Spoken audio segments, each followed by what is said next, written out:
Hello everyone and welcome back to GPVW Super League in 2024. This is the third round of the championship and we go to the world famous Suzuka circuit, one of the favourite circuits on the calendar no matter who you ask. A couple of days ago we saw a fantastic Super Lights race, which is well worth watching if you haven't, but not yet, because in the meantime we have a full Grand Prix length distance for Super League to carry out, and of course 15 minutes of qualifying to decide how they're going to line up for that race. Joining me in the commentary box today is Ryan Elliott. Now Ryan, I've heard you're away from home, but we just could not keep you away from Super League because this is one of the best series that's out there. How are you feeling about today? Yes, in remotely today. I say remotely, we're always remotely out.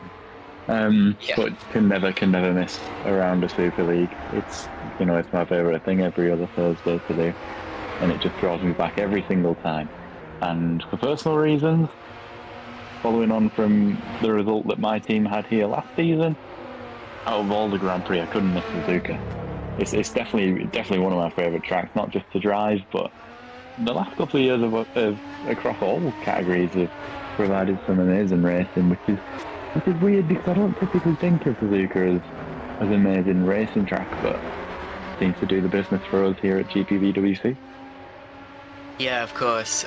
Don't spoil the illusion when it comes to remoteness. I don't know what you're talking about. I've flown all the way up to Japan for this, but I don't know about you. Anyway, yeah, Suzuka is a great circuit. I was just saying to you before this broadcast, I don't really know what it is about this track that makes for such good racing, but I've commentated two full-length Grand Prix at this circuit over the last year, or over the last half year, I guess. And both of those have been decided on the final lap, the final sector of the final lap. And the Super Lights race the other day was pretty exciting as well. As I've already said, we had contact between the two leaders down into the Casio Triangle that you're watching here. But that, of course, is a story for another day. The race ultimately won by Sandeep Singh. Now, when we come here, we have a couple of different headlines every year, but this time around, it's mainly driver changes. Is this Jack Mayer? No, that's a top esports car. Sorry, it looked different from behind the slate. But we do have Jack Mayer racing one of the green stripes cars. He is in for Reuven Machedi, who could not be here today for whatever reason. I'm not entirely sure why. But Jack was very quick in the Super Lights race the other day. He was one of the drivers involved in that collision at the chicane, which was not his fault, but still ended up, I think, second in the race after that one. And there he is, actually, Jack Mayer in the green stripes car on his first qualifying lap. But also, just as notably, we have the return of a certain Liam Deval. He will be racing for Nocturne today. That, of course, is because David Feidock has stepped down from this series to race in Super League Lights, or Super Lights. And as a result, Nocturne needed a competent driver to fill his seat, and you can't get much more competent than Liam Deval, former Super Lights champion and 3-time GPVWC Super League Grand Prix winner. He should absolutely be one to look out for today, despite having jumped into this car at relatively late notice. We don't yet know whether he's going to be doing the full season or not. We will have to wait and see. But Ryan, great to see Liam Deval's first Super League race since 2022. Yes, always good to see people return into the series, especially when the race winners. It's another race winner to add to the grid. It'll be interesting. He seems to have a bit of self-doubt, but we know he's competent enough. He's done it the what would you say it was three times now? And 3 wins, I think yeah. I remember the year he won Super Lights as well. It was absolutely ridiculous. He went unbeaten and managed to jump into Super League for the last few rounds as well, after racking up the title so early. We saw Fournier there without a rear wing, I believe. But yeah, really good, and Mayer as well. Good little stand-in for Reuven Machedi. Definitely can score points in that green stripes car there. Absolutely, I'd be surprised if he was miles off the pace, and I know that he won't be. Currently 13th in the order is Jack Mayer, Liam Deval currently 17th, so we'll see how they progress as the session goes on. Good job for Geoffrey Fournier to make that to get that car back to the pits. Of course, in this session, you're not allowed to escape on circuit and then resume the session. You have to get the car back to the pits if you can, and if you can't, then I'm afraid your session is over. But having made it back to the pits, that means he can go out again and should be able to do so. 29 cars here so far, so we're missing one. I'm going to see if I can figure out exactly what that one car that we're missing is in due time. But there is a chance that they could still make it because we've got 10 minutes left, and maybe they were doing the test session, the R&D test that takes place just before and during the start of the qualifying session.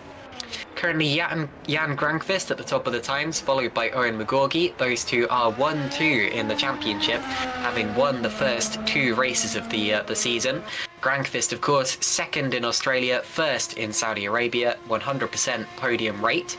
Owen McGorgy won in Australia, didn't do quite as well in Saudi, dropped to 5th in the end. Tom Stevens is 3rd in the championship. He is also holding a 100% podium streak with a 3rd in Australia and a 2nd in Saudi. Carlos Martin 4th in the championship, not quite on the podium yet, but he'll get there. Adam Maguire is 5th in the championship, having finished 3rd in Saudi. Alex Loho is 6th in the championship, having finished 4th in Saudi, but he is not here today. He was actually only a stand-in for that one round. Jukka-Pekka Lalu is 7th in the championship, and then it's Tomasz Vok, who of course won here last year. Fabrizio Gobbi P9, and then Matthew Williams P10. Those are how the championship standings are shaping up so far. But as we've seen so far this year, Granqvist and Magorgi are the two to look out for, Ryan. Yeah, they certainly are, and just as you reeled off the positions in the championship, I think it's Maguire that we're missing, if I'm correct. Yes. I think it's the second THR car. That's a good shout, but I swear I saw him in practice. I'm sure that I read his name. Might just be having some issues, you never know. Hardware issue maybe.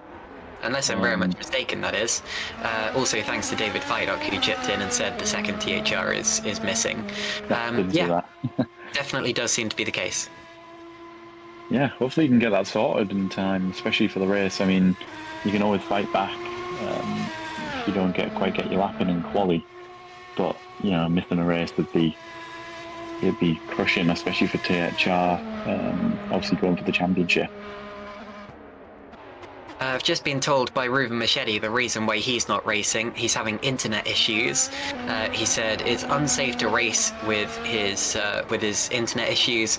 I don't want to risk a crash with someone. To be honest, that is a very noble stance to take, because we have seen drivers in the past lagging their way around, getting in the way, and just generally being unsafe. And if you're going to do that, then it's better to just not do. So I have to say thank you actually to Ruben Machete for not racing today, and that of course gives Jack Mayer a chance, and he is currently in 14th position in this session. Pascal Pollens there goes up to 4th place and waiting for a lap to come in from Daniel Stepkowski, who is currently fastest of anyone in the first sector. We're watching Matthew Williams going to 3rd, not bad whatsoever, but still just under 7 minutes to go in this session, and we always see that it's only the last laps that tend to count, or at least the last 2 flying laps that these drivers can put in, Ryan. Yeah, a little bit of a slide on the exit there for Stepkowski as he only jumps up to 6th. Considering he had a purple sector 1, that's probably not what he was expecting or hoping for. But interestingly, Granqvist on top. He was so close last year to actually winning the Grand Prix. Let's say he went down the final sector, but he's putting himself in the best position so far to get over what ended up happening, that crash in the final sector last season. We see Gobbi jump up to P7. That's really good for the TX3 car. But yeah, we're starting to get to the point now. People are getting good laps in. 6 minutes to go. They'll be focusing on getting a final sort of run together now. Everyone's set a decent, well, not everybody obviously. Most people have set a decent enough time to give them the position that they might have been aiming for. And then they use the last sort of 5 minutes to get the tyres into a good window and make one last push, one last 100% push for a good lap.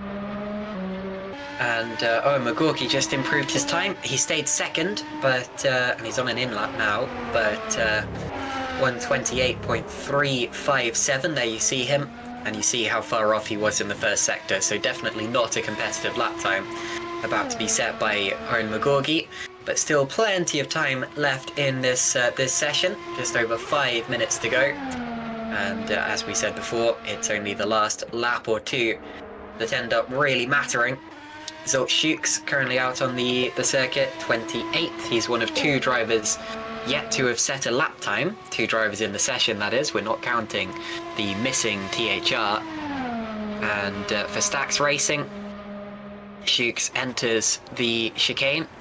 I've been told that it's apparently not called the Casio Triangle anymore, but that's all I've ever known it as, so it's kind of hard to break that habit. Out of the final corner he comes, and 21st is where his first lap time puts him. The only other driver yet to set a lap is Geoffrey Fournier, who we see now, a little way off in the first sector. To be honest, not too bad. That time you're seeing is compared to the leader of this session overall, 7/10 off. So yeah, that would put him maybe 20th if he had a perfect 2nd and 3rd sector. Definitely some more time to gain for some of the drivers at the bottom end of the order. just about 4 minutes remaining in this session. You'll notice that they don't have any other cars around them. That's because we have single person qualifying. Fournier goes 28th. Single person qualifying, but it happens all at the same time. This is one of the joys of sim racing, that we can do things like this. The drivers cannot see each other, they can't affect each other, but they can all set their laps at the same time. Ryan, Jukka-Pekka Lalu now goes into the top 10, so Super Venturi have both their cars up there in the top 10 now. Yeah, SB literally top of the top 10 and bottom of the top 10. Got both ends. But it's interesting, obviously, this year with the tyre qualifier on affecting the top 15 that they have to start on it in the Grand Prix. Last year it was actually Thomas Vlach that had qualified. I think it was 11th, and obviously managed to win the race because he was able to go on the alternate tyre. So Lalu now, yeah, just dropping back from P10 actually to 12th. He might have been actually still a way off, isn't he? I was going to say, who's going to be fighting for P16? Can someone do it from that far back? I'm not sure that's ever been done. But Granquist, yeah, still top of the times. McGorgy will get another lap in, and Jan probably will as well. I think everybody's still probably got at least one lap to go. Many people will be on it, as we see Pascal Pollins now inside the top 10, but this looks like he's on another decent lap. Green in Sector 1. He's going to be on for an improvement. We'll see him come out of Sector 2 in just a second. Let's see if he's still improving. Certainly looks that way, doesn't it? He could be on for it, but we say in racing that you get all the lap perfect and it comes to the final corner, and there's something about final corners on every single track, and here especially, such a hard braking zone, and coming to such a tight chicane as well, and getting the throttle on an exit, and he managed to jump up to P3. What an effort! That's really good from the HRT driver. Very good lap in the end. Tom Stevens got himself up into the top 10 not too long ago. He's currently in 10th position, setting up for his final run. Mark Schluter is now in the top 10 as well. Matthew Williams crosses the line, does not improve. Mark Schluter, I just mentioned, racing for Edge Esports. He messaged me earlier this week saying that he was very unmotivated by his qualifying pace. He knows that he can do better because his race pace is good, but he was really, really upset with how difficult he was finding the qualifying session so far this season. But that's the kind of thing that happens when you get a grid this competitive, and he seems to be doing a little bit better today so far, currently P9.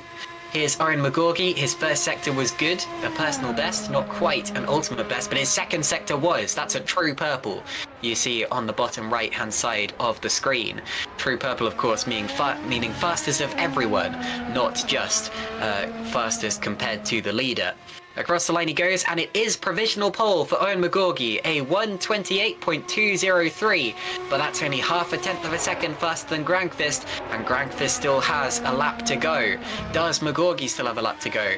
Well, the fact that he's pushing on now with such little time left in the session shows me that he is probably going to go for another one, so I will also keep an eye on McGorgy's sector times here. There would be no reason for him to drive the car back to the pits. Oh, he's spun! Oh. So McGorgy will not be improving. A big spin in the Dunlop curve, and that will be the end of his session. It's all in the hands of Jan Granqvist now, Ryan. Yeah, no pressure for Jan. I think he was sitting in the prime seat, but now he knows he's only got one shot to make this count. All the pressure is on him. And it's so important to get, especially sector 1 at this track. It's so fast and flowing, and especially in these cars, it all comes so quickly. If you can get a decent sector 1 time in, and you can kind of relax if he goes purple in sector 1 as well. I wouldn't go as far as to say relax in sector 2 and 3, but it helps you certainly focus, especially building up to that final corner, the dreaded final corner in this track. Indeed, it's showing up as purple because he's faster than the leader, but that is actually not even a personal best for Granqvist in the first sector. He can go faster than that. Let's see what he does in the second sector. Moritz Kropp goes up to P6, but yes, we wait for Granqvist's second sector time, which will be shown just down this straight somewhere. And for Jan Granqvist here, We heard in the Super Lights race the other day that some drivers were saying they didn't really want to start on pole position. It wasn't the most advantageous place to be, which reminds me a lot of the 1990 season in Formula One. But I'm sure that Granqvist will be putting that out of his head now. He can't risk dropping off the front row of the grid. Bit of a twitch. I'm not sure this is going to do it, but oh, and it doesn't. So he loses out by 1/10 of a second.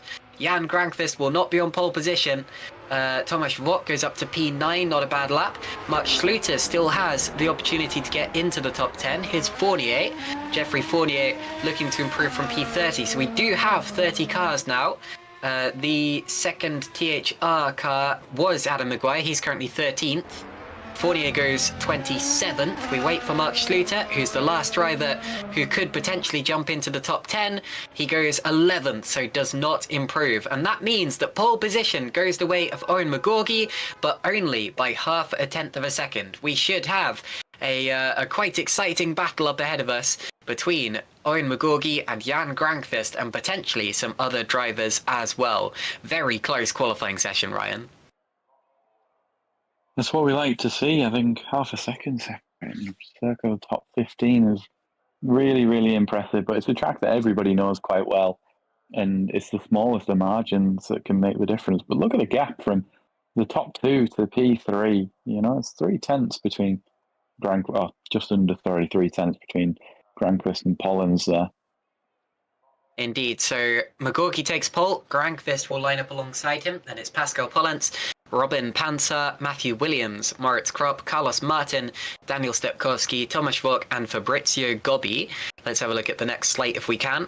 Mark Schluter, P11, Tom Stevens and Adam Maguire once again lacking qualifying pace, just as they did in Australia. They seem to pick it up in Saudi Arabia, but that team is inconsistent in the early stages of the championship. Jukka-Pekka Lalu, P14, Matthias Moos is P15. The top driver with free tyre choice will be Alessandro Maggio, going from P16. Then it's Heigo Poom, Zolt Schukes, Janos Brachok, and Jack Mayer. So Jack Mayer standing in for Ruben Machedi goes P20. Dylan Fisher, P21. Then Chris Shepherd, Liam Duval, only P23 on his return. I was expecting better things from the Nocturne driver. Istvan Xingal, P24, then Germano Zapala, Stein Handgraf, Jeffrey Fournier, Philip Pushke, George Zalagianis, and Fabian Ballet. But the important thing there, Ryan, is that we do have a full house of 30 cars and all 15 teams. That's good to see. We don't want to see anybody not being able to make the Grand Prix. A full grid's always going to be more entertaining for us in the comments box as well.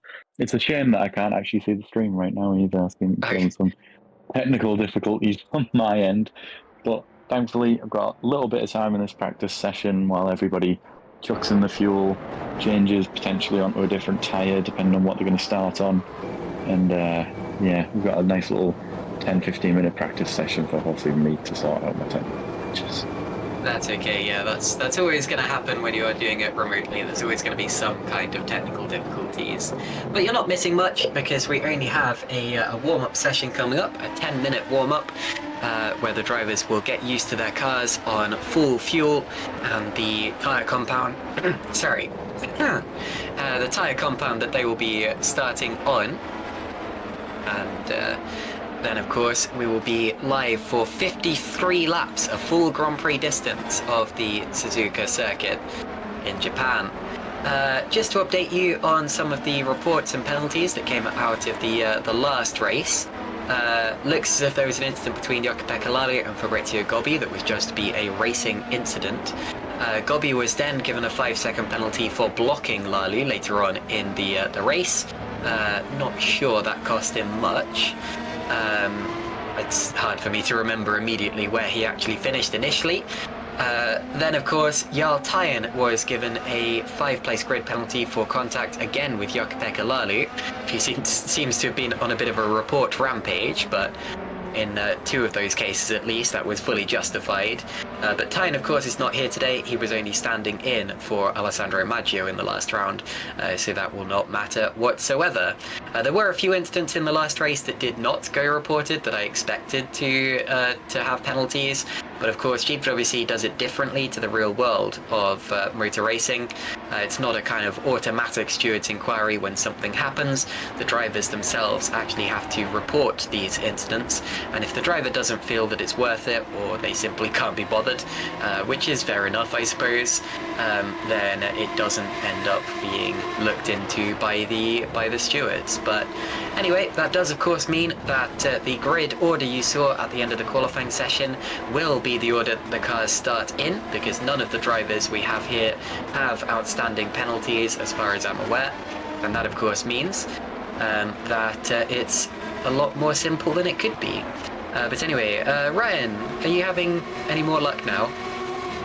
Yes, I am back. I can see everything, which is wonderful. It would be pretty hard to commentate on something I couldn't see. Yes, that's understandable. Even you think that regardless of where you are, that tech should just work, but clearly it doesn't like the fact that I'm not at my home setup. Tech barely works at the best of times anyway, but there you go.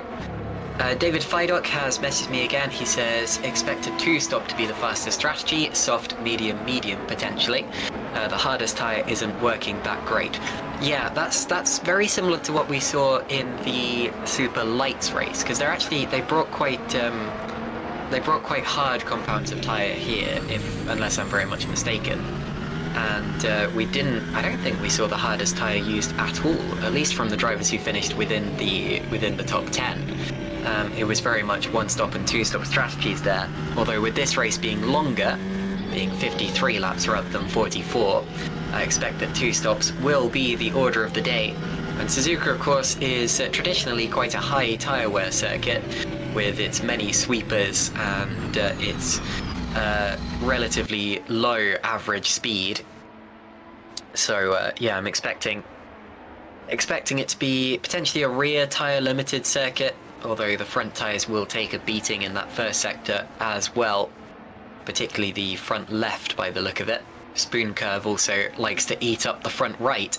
But it's worth noting that this is a figure 8 circuit. It's not clockwise or anti-clockwise, and that of course means that tyre wear tends to be a bit more evenly distributed around the car than it otherwise would be at other rounds. Ryan, you've driven Super League before. You actually made your Super League debut here at Suzuka. Am I barking up the right tree there, that tyre wear is a little more even here than it would be on other cars, on other circuits? Gosh, that was, what, 4 years ago? 5 years ago, maybe? 2019, time ago. I think. 2019, wow. Unless I'm very much mistaken. Feels like yesterday, but it's been a long time since I've actually driven around Suzuka. But yes, typically, I mean, it's high deg all round, because like you say, you've got a few stops and starts, which is obviously always quite hard on the rears, as well as the fast sweeping first sector, like you mentioned, Spoon, really leaning on that front right through there. But obviously figure 8 circuit, a bit weird, but we still love the track, and yeah, good mix. Yeah, I prefer an even wear anyway, to be honest, rather than being heavy on one side. It gives you a chance to kind of push everywhere and not turn super sharp one direction and steer like a boat in the other. Now Ryan, it would be remiss of us not to mention R&D and team development as this season goes on. The trouble is the site doesn't seem to have updated itself with the team R&D selection, so I can't see anything to do with that. What I can tell you right now is that there's been a bit of a split in philosophy when it comes to engine design. Vulcan has gone very much for mapping. So the engine mapping settings have been updated by Vulcan, whereas Viper have gone for engine mass. They've got a rather light engine, and then Quasar and Reventon, the other two engine manufacturers, have rather split the development between mapping and mass. So it's not quite as even as it could be. Oh, thank you for that graphic you've sent me there, Ryan. I've just been sent a graphic explaining the development race.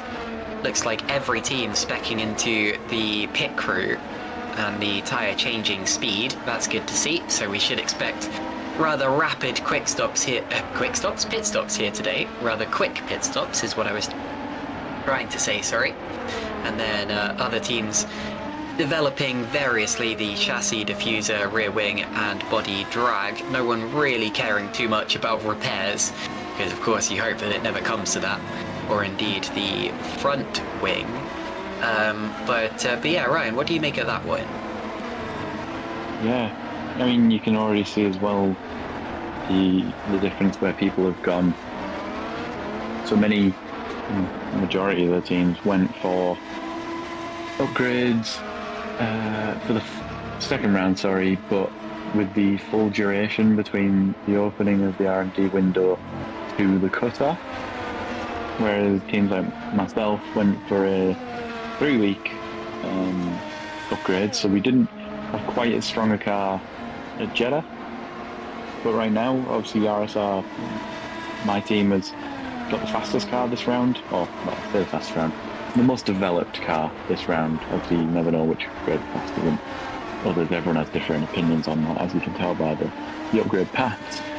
But there's a few teams that went for that, so we've ended up with a second upgrade package at a track which we, obviously judging by our result last year, quite favoured. And it's I say this every single broadcast. It's just what makes GPVWC Super League special, and Super Lights for that matter. Everybody having differing opinions on what they actually want to upgrade, the duration that they're going to upgrade them for, not just in the chassis and car development, but even on the engine side.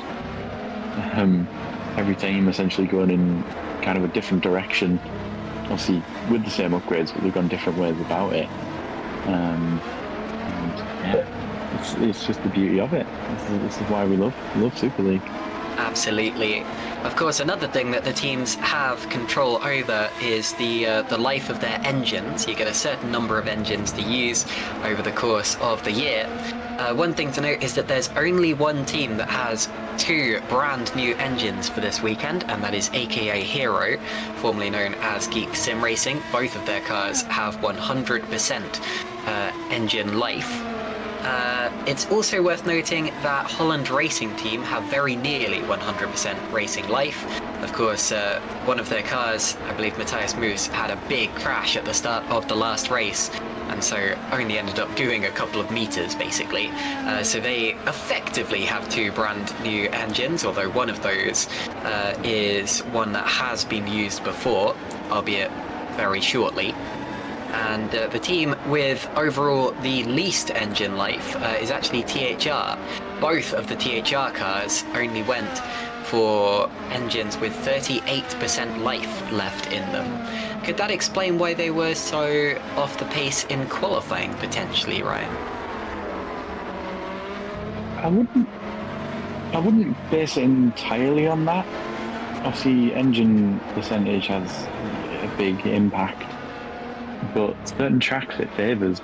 No, I wouldn't say it favours, sorry. So, like a track like Suzuka is typical, like you can see only 2 cars on the grid, and it's one team that have gone with that philosophy of using an 100% engine. Typically, you would go for a mid-wear engine here because you want to save your 100% engine for the likes of Monza, for example, or like Spa. Whereas this track with quite flowy corners and, you know, the start-finish straight not being too long. The run at 130 hours is pretty long, but again, there's not too many big straights here to worry about, and that's why people opt for the lesser engine. They'd rather use an engine with a lower wear than using a mid-60s or near 100% engine. But everyone has different ways of doing it. Some people have certain tracks that they might favour just personally from driving styles, so they might want to save good engines for there. But tracks like this and like a Hungaro ring, for example, you might see some lower engine wears all around. Fair enough, fair enough.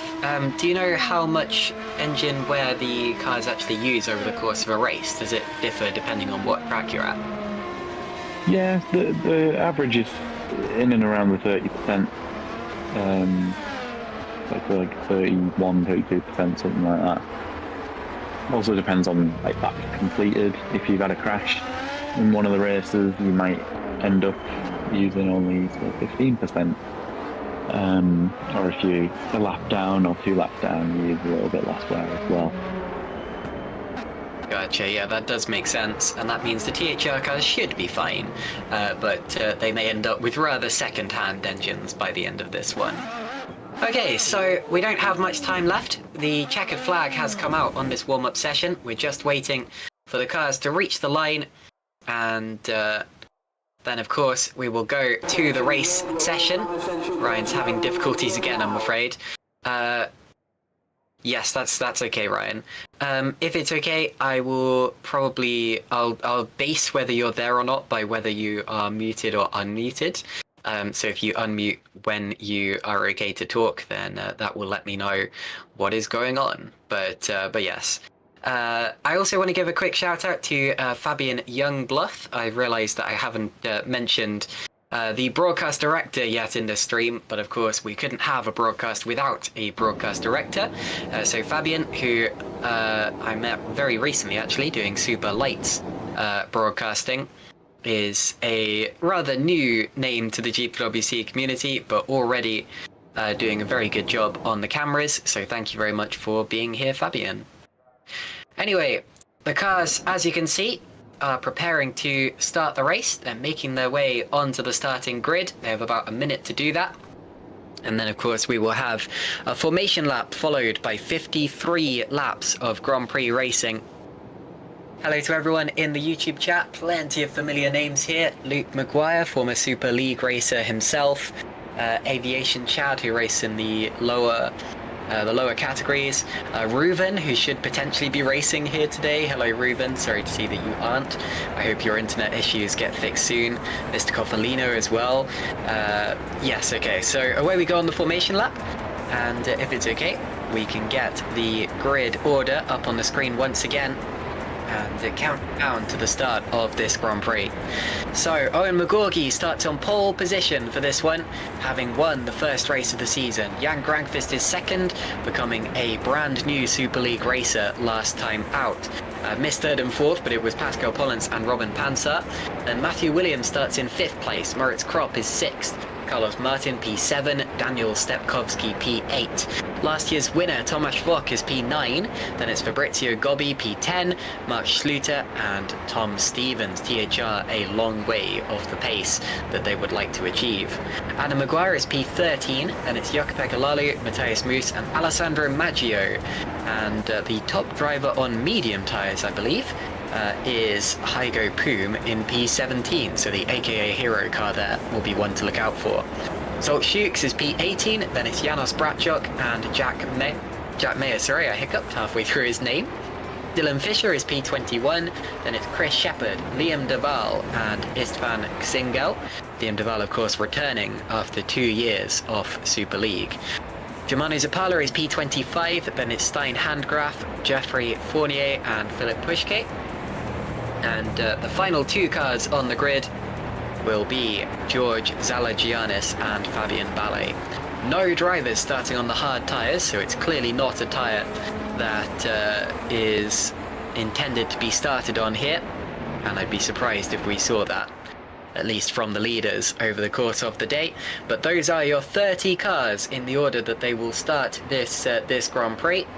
And the 2 championship protagonists so far are going from first and second in the grid. Good to see some predictions coming in the YouTube chat as well. Yase Latinen says Maggio will score a point. I can honestly see that happen, and there are of course 15 cars that will score points today, so yes, that is entirely possible with Maggio going from 16th on the grid. Just quickly, Ryan, have you got your stream issues sorted? Are you there? Do not, unfortunately. Okay, that's okay. I can take the start of the race and you drop me a message when you are okay. Hopefully it will sort itself out, but no pressure whatsoever. Okay, onto the grid we go. Aviation Chad says, Grankvist 2 in a row, I pray. Well, I can absolutely see that happening, Aviation Chad, so keep your fingers crossed. Joshua Dexter says, I think a driver will win. I think a car will win, so we'll fight over that one.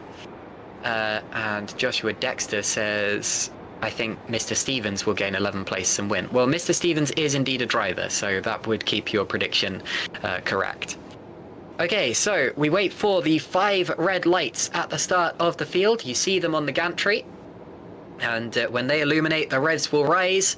And when they eventually extinguish, the race will be underway. And 53 laps of racing will take place here at the Suzuka circuit. 4 lights, 5 lights. And it's go! Away we go for the start of the Grand Prix. Looks as if Owen McGorgy's got a good start, and Pascal Pollens is challenging for second immediately. He's on the outside. It will be McGorgy, though, who holds on to that one. So McGorgy, Grankvist, Pollens. Someone runs wide in the background. Possibly Carlos Martin there, dropping a couple of places. No, Martin's actually gained a place, so I must have been looking at the wrong driver. Round the outside now comes one of the THRs. A little bit of banging wheels with Fabrizio Gobbi, and that's Tom Stevens, who's made up 3 positions in these 4 positions in these early stages. So a very good start from Tom Stevens. That's exactly what he needed. Remember how he gained all of those places in Australia as well. Out of the Degners they go. This is an accident black spot. Hopefully everyone through cleanly. Looks to have been a relatively clean start, but we head into the heaviest braking zone on the track now. Into the Nissan brake hairpin. And then up towards Spoon. The green flags flying just as we like to see on the first lap of the race. There's Alessandro Maggio. He was the first driver on medium tyres, although I can't really see that on the game, so we'll have to wait and see if it updates itself. No, sorry, Maggio did actually start on the soft tyres. It's Hygo Poom who was the first on mediums, but Jack Mayer has got ahead of him at the start here. Up towards 130R we go. We're looking at Adam Maguire with the sparks flying. Moritz Kropp just up ahead of him, going for a move. Fabrizio Gobbi takes a look at Tom Stevens, and through the Casio Triangle we go, and out of the final turn, and it is a completely clean first lap. Owen McGorgy leads, followed by Jan Grankvist and Pascal Pollens. Now for the next lap of the race, DRS will be enabled, and we may well see some more chopping and changing of the orders. But after a couple of pile-ups in the first 2 races, Ryan, what a fresh change it is to see a completely clean opening lap of the race. Well, although I missed it, I'm glad to hear that it was a clean start. Yeah, we've had a couple of incidents. Obviously, Jeddah was quite a big one on the first lap, but everyone through cleanly, can start to settle into a rhythm. Some people won't, some people will try and make moves early on. It's all about conserving your tyres now. You know, you've made it through the first lap, you might have made a move or 2, but there's a long race ahead of you, and you don't want to ruin it just on lap 2 of the race. But McGorgy flying, yeah, that's quite something. Indeed, so Owen McGorgy is actually in danger of breaking that 1 second margin already. Remember, 1 second is the margin you need to get out of DRS range, and if Grankvist is further than a second behind when they get to the DRS detection zone for the first time, he will not be able to use the drag reduction system to be able to pass Owen McGorgy. So that's his goal in these early stages. Stay within 1 second. Don't lose the back of the TOP esports car. Mark Schluter here, P12, started P11. McGorgy, of course, has the fastest lap of the race because he has that clean air and that incentive to push. Meanwhile, that looks like Adam Maguire going for a move. And indeed, Maguire is now up into the top 10. So the 2 THR cars on the move in the early stages. They are now 8th and 10th places in this Grand Prix. Moritz Kropp drops to P11 as it stands. I've been impressed by Pascal Pollens as well. Very good start to this race from the Holland Racing Team driver.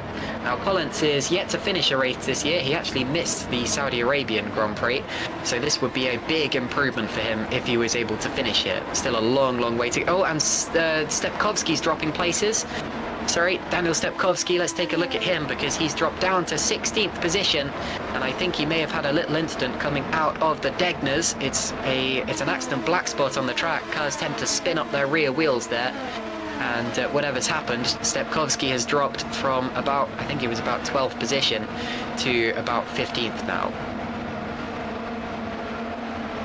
think he was actually a little bit further ahead than that. I think he was about.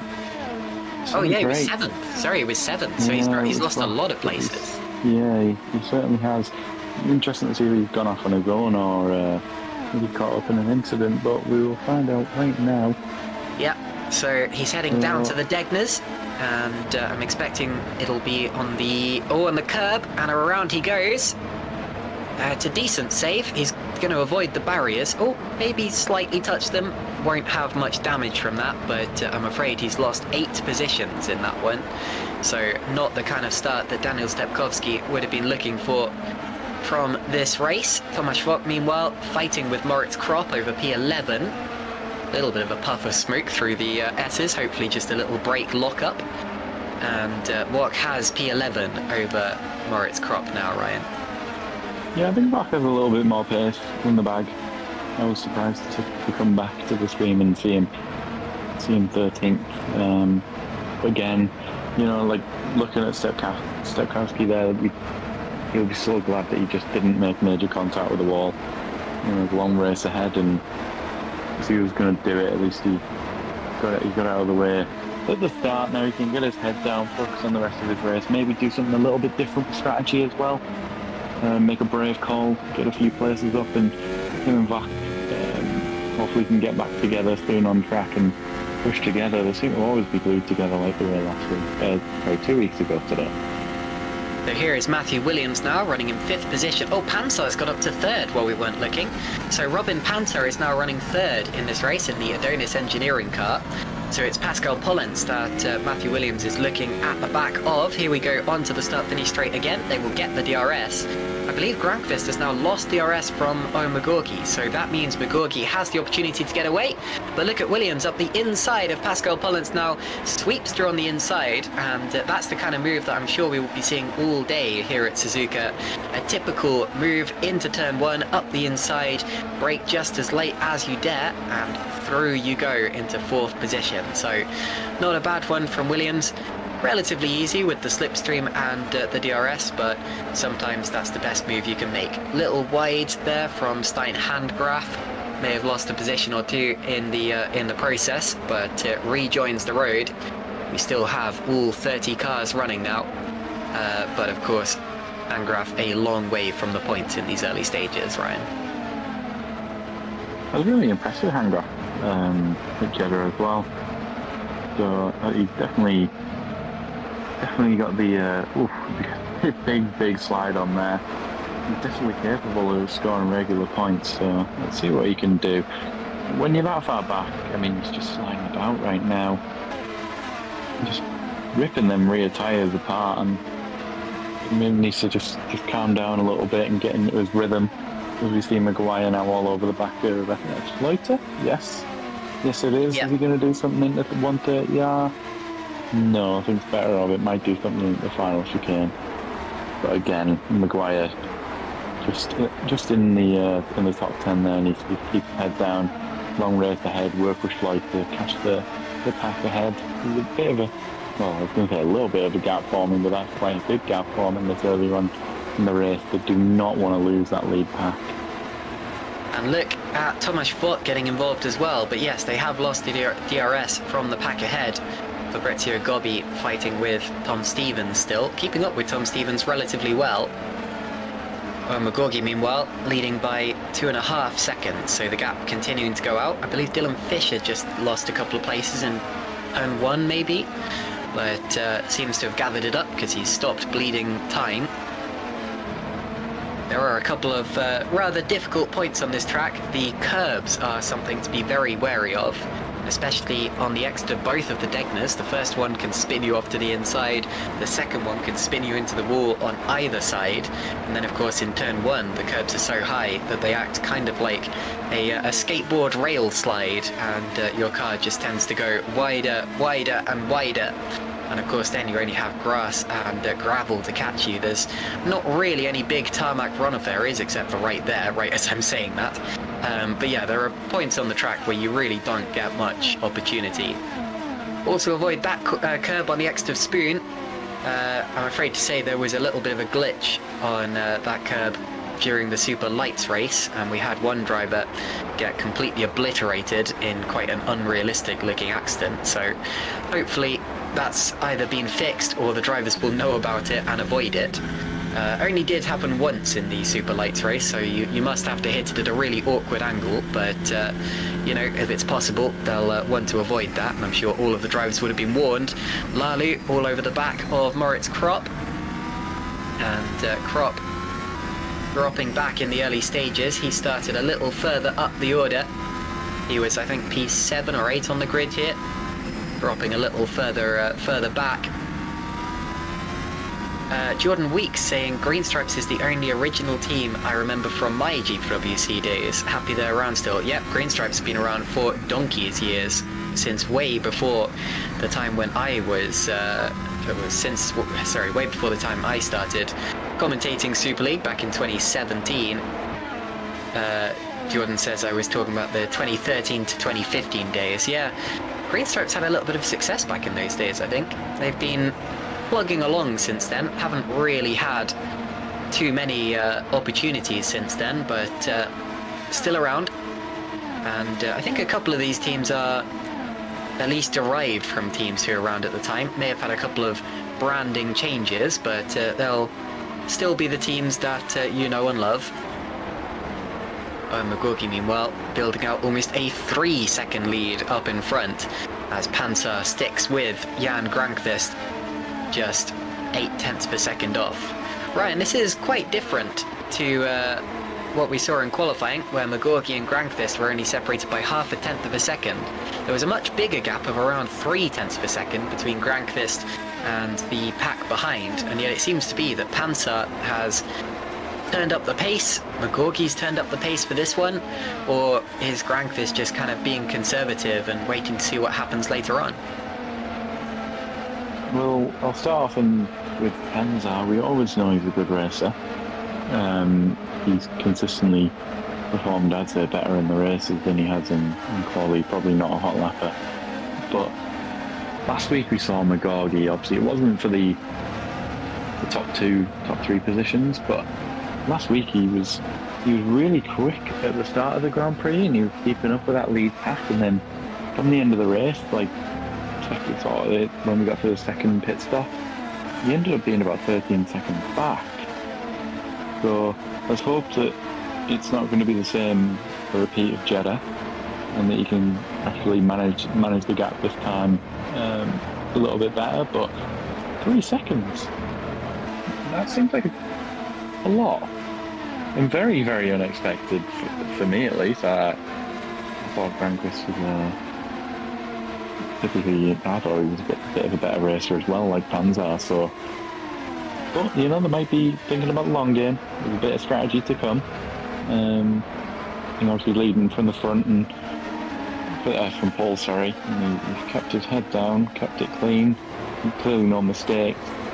Last week we saw Grankvist making a few mistakes when he was leading the Grand Prix. It almost cost him in the end. So let's really both just keep the head down and get a little bit closer so they give us something to watch on the screen. Indeed. Here's Alessandro Maggio, P17. We saw him being cheered on in the YouTube chat earlier on, and he's had quite a rapid rise through the ranks of GPWC. Last year came in the Academy Series, would you believe it? Won a couple of races there as Fabian Ballet pits with no front wing by the look of it. But yeah, Maggio came through from the Academy Series, did races at pretty much every level of GPWC competition, and then topped the Super League Young Drivers test towards the end of the year. So it's no surprise to see him running in or near the points in GPWC Super League competition. He's also, of course, been racing in Super Lights this year, and we'll have to wait and see which one he ends up prioritising. So I think I might be getting him confused with someone else, just quickly. I know he has been doing Super Lights, currently 7th in the standings in that particular series. There's Dylan Fisher, who I've expected a little more from in the season so far, but he did a decent job in Saudi, finishing 9th at the end of that one. Had a little bit of an incident with Ruben Machedi in the early stages, but ended up finishing in the top 10 nonetheless. currently running in P27 in the AKA Hero car with the brand new engine. Daniel Stepkowski in the pits now as well. Maybe took a little too much out of his tyres with that incident earlier on, and has decided to bail out of it. There's a yellow flag out there somewhere, hopefully nothing too serious. Oh, never mind, Dylan Fisher is on 2 wheels by the look of it. So I take that back, I'm afraid it has been rather serious, and Dylan Fisher is out of the race, and we were just watching him. So what's happened here? Now this is coming down towards the pit lane attenuator, oh dear, and he's going to go into the outside wall, and a huge crash rolls the car over, and that's a very nasty accident for Dylan Fisher as he retires from the race. Now, I commentated an iRacing event not too long ago where about 3 different cars ended up crashing in that corner, so it is a difficult one. The car does tend to get rather light over there, and here's what happened to Fabian Ballet. He's done a good job there because he's locked up the front and rear wheels, meaning the car hit the wall with the very front, with just the front wing, so he shouldn't have any suspension damage from that one. He's just lost his front wing, although unfortunately that will still cost him a lot of time. But yes, Ryan, I'm pretty glad this is sim racing, because Dylan Fisher would potentially be in a pretty bad way after that one. Well, it was obviously big, but like it didn't look to me like it was 2 wheels off in the rear wing and the front wing. That was pretty crazy. Not been a car like that in a while. And Thomas Vogt back, yeah, making the move on Maguire up into P10. Yeah, I said this in the I think I said this in the iRacing event. But when I see crashes like that, it always reminds me of Juan Pablo Montoya back in 2005, that day where he actually started ahead of his teammate Raikkonen, but then crashed out on the very first lap of the race, and Raikkonen ended up going on to win that Grand Prix. But anyway, more cheering on for Alessandro Maggio in the chat. Typhon says, Alessandro Maggio, the future of sim racing, prove me wrong. Well, I think it's up to Maggio to prove you right. And currently running in 16th position. He has the opportunity to score points today.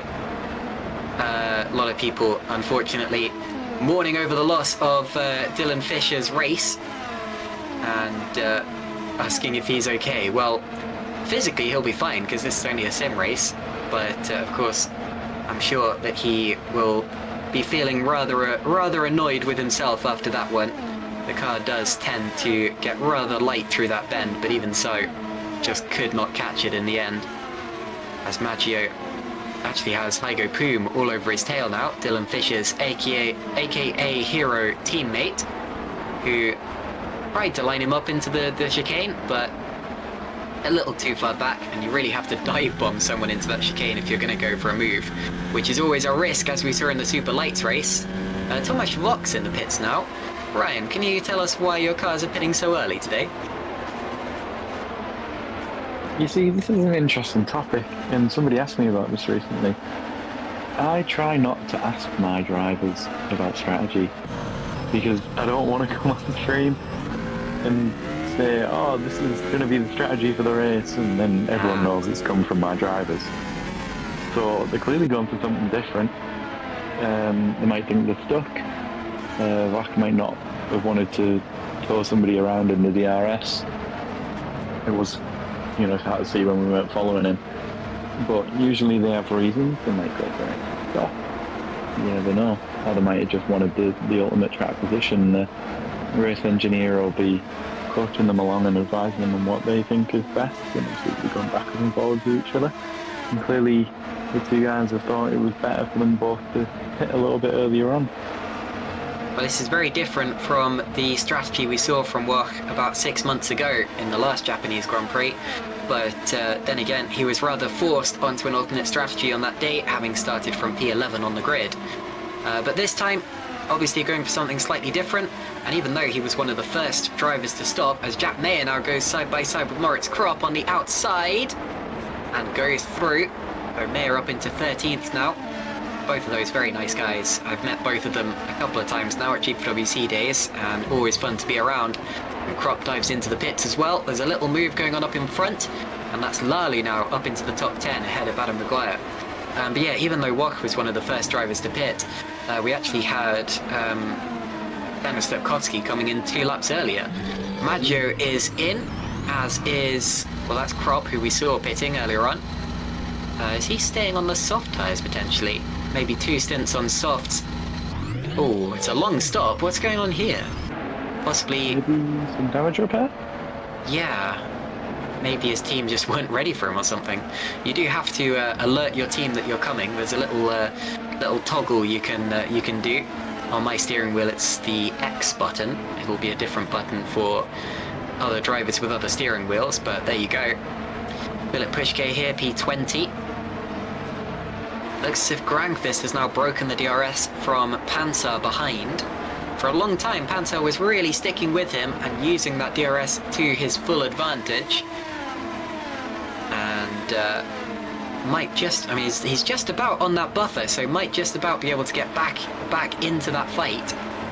Of course, he's been fine to just stick behind him, hasn't really been able to challenge Jan Grangfist so far. But again, we saw in the Super Lights race that sometimes it's better to just kind of stick behind for a little while and then pounce when it's absolutely necessary. Fabrizio Gobbi up alongside Tom Stevens, goes through.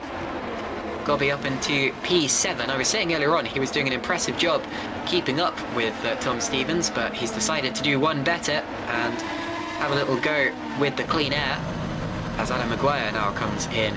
But yeah, Ryan, still not exactly the start that THR would have wanted. They both got up into the top 10 in due time, and hard tyres for Maguire, so he's gone for something very different. Now, I was told we probably wouldn't see the hard tyres today. What do you make of that?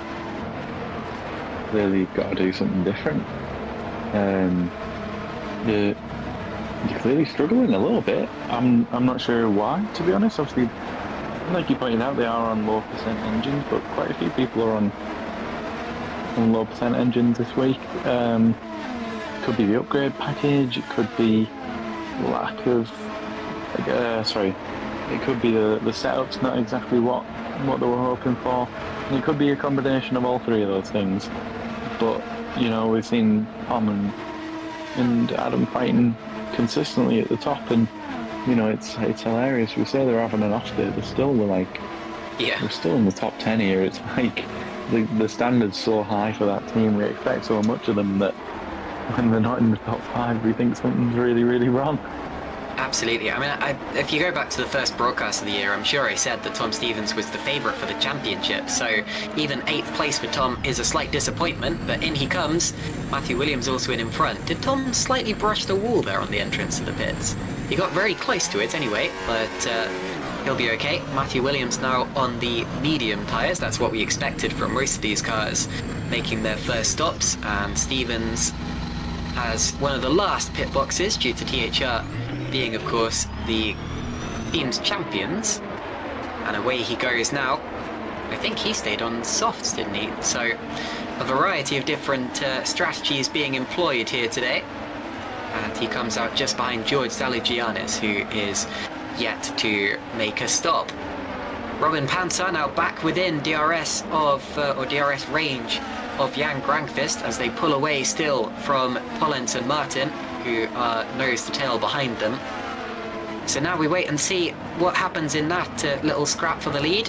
And of course when Magorgi comes in, because with a lead like Magorgi's, the last thing he needs is to come out in traffic. He's got a little bit of time to play with, so I think the thing to wait and see for Owen Magorgi is whether he does react immediately to the cars coming in behind him, or whether he plays it smart, just waits a couple of laps, uses the advantage of that clean air, and then comes out ahead of Jan Grangfist and Robin Panzer.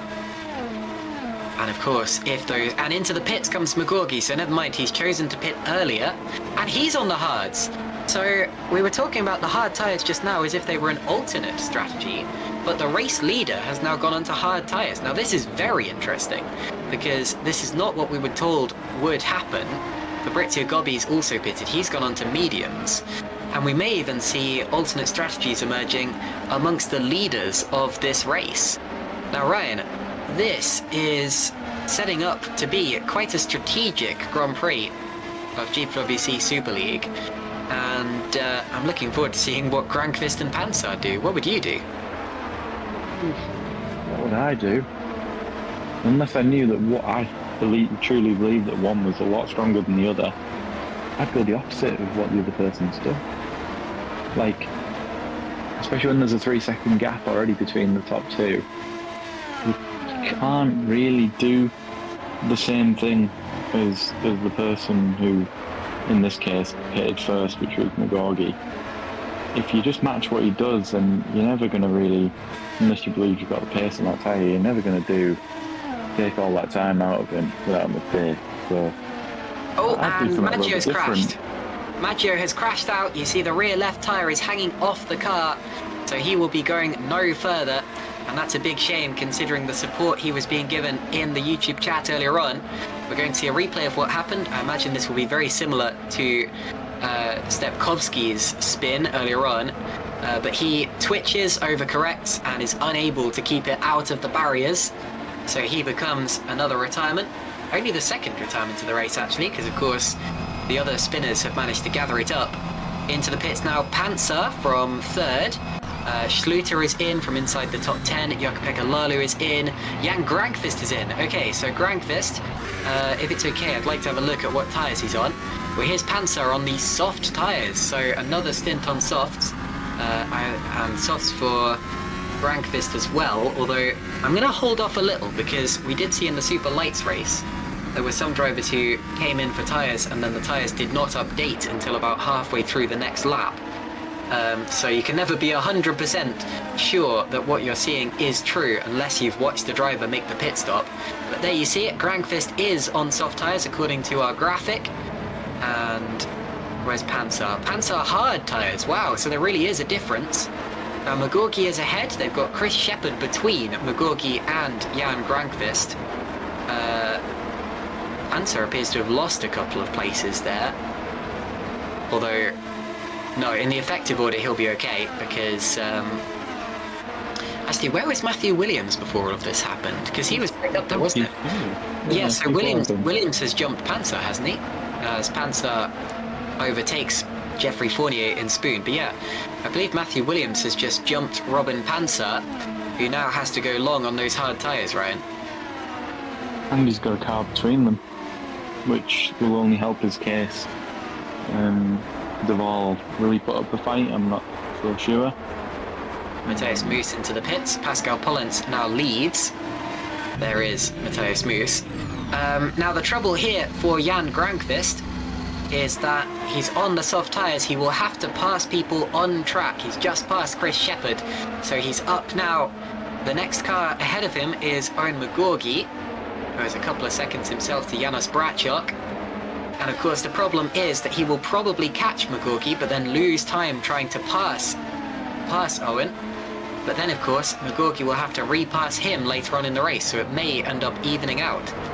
That is of course unless McGorgy ends up jumping ahead of him in the pits, or even doing one stop less, having gone onto the hard tyres.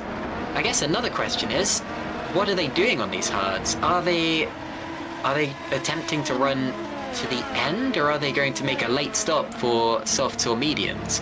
I can't imagine anyone would be committing to running to the end here, but I've been surprised in the past. I think it's I think they pitted too early. They went earlier for the hards than everybody else, so I'd imagine going till about 10 laps to go and going on those sets off. Be my bet. But the confusing thing about this race is that the strategies are so drastically different. It's not that they're, boxing opposite each other or whatever. It's that they're going for entirely different compounds of tyre at about the same time in the race. So Carlos Martin has pitted. He's on hard tyres now. God, this is going to be hard to keep track of. It's going to be one of those races, isn't it? Jan Grankvist. I'm certainly not complaining. Indeed, it makes it exciting for us. There is Liam Duval, very close now to Robin Panzer. Panzer around the outside. Oh, and gets the move done.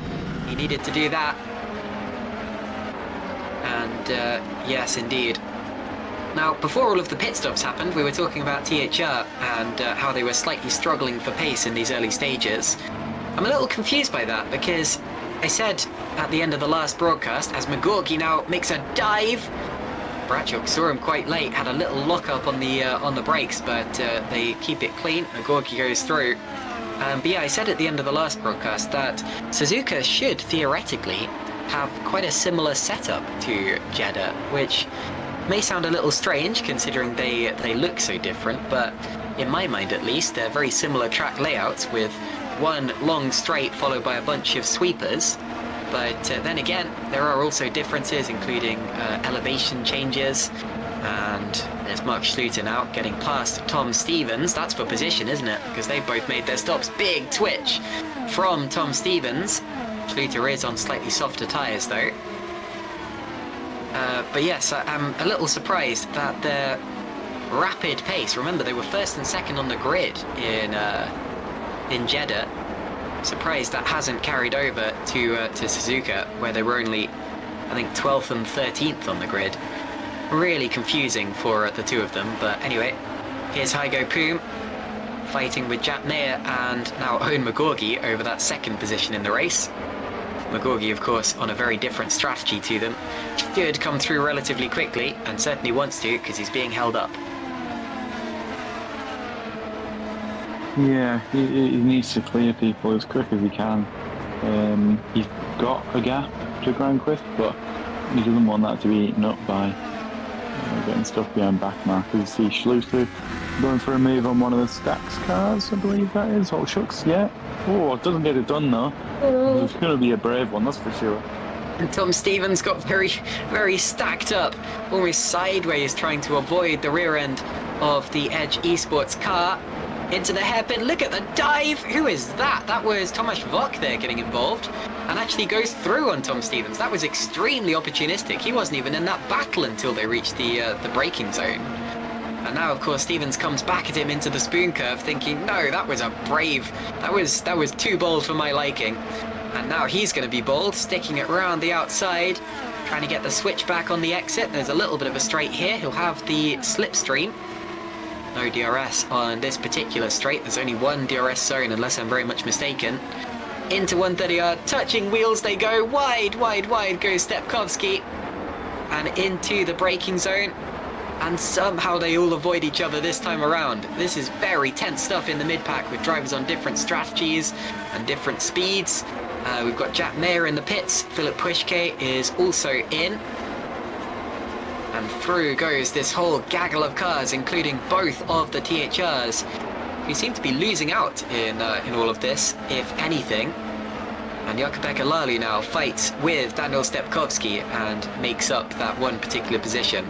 I tell you what, even though this is for the lower positions in the 10th to 20th bracket of the race, there's a lot of cars involved in this who could be contenders for the top 10 later on, and who were running in the top 10 earlier on. So this really is a very unpredictable stage of the race, and we've got to keep our brains turned on here to try to keep up with exactly what is going on. It should, of course, be Magorki still in the net lead of the race. Rankvist is not coming through anywhere near as quickly as he would have liked. And then, of course, he's got Williams and Panzer not too far behind him, who are fighting him in the net order. Here is Jan Granqvist, who's got to dispose of Janos Braciuk here. Yeah, Magorgi's actually now up in P2 with a few seconds again. It looks like Collins is in the pits actually, yeah. So and so is Braciuk. He's going to take that lead back, but there's still plenty of cars left to pit.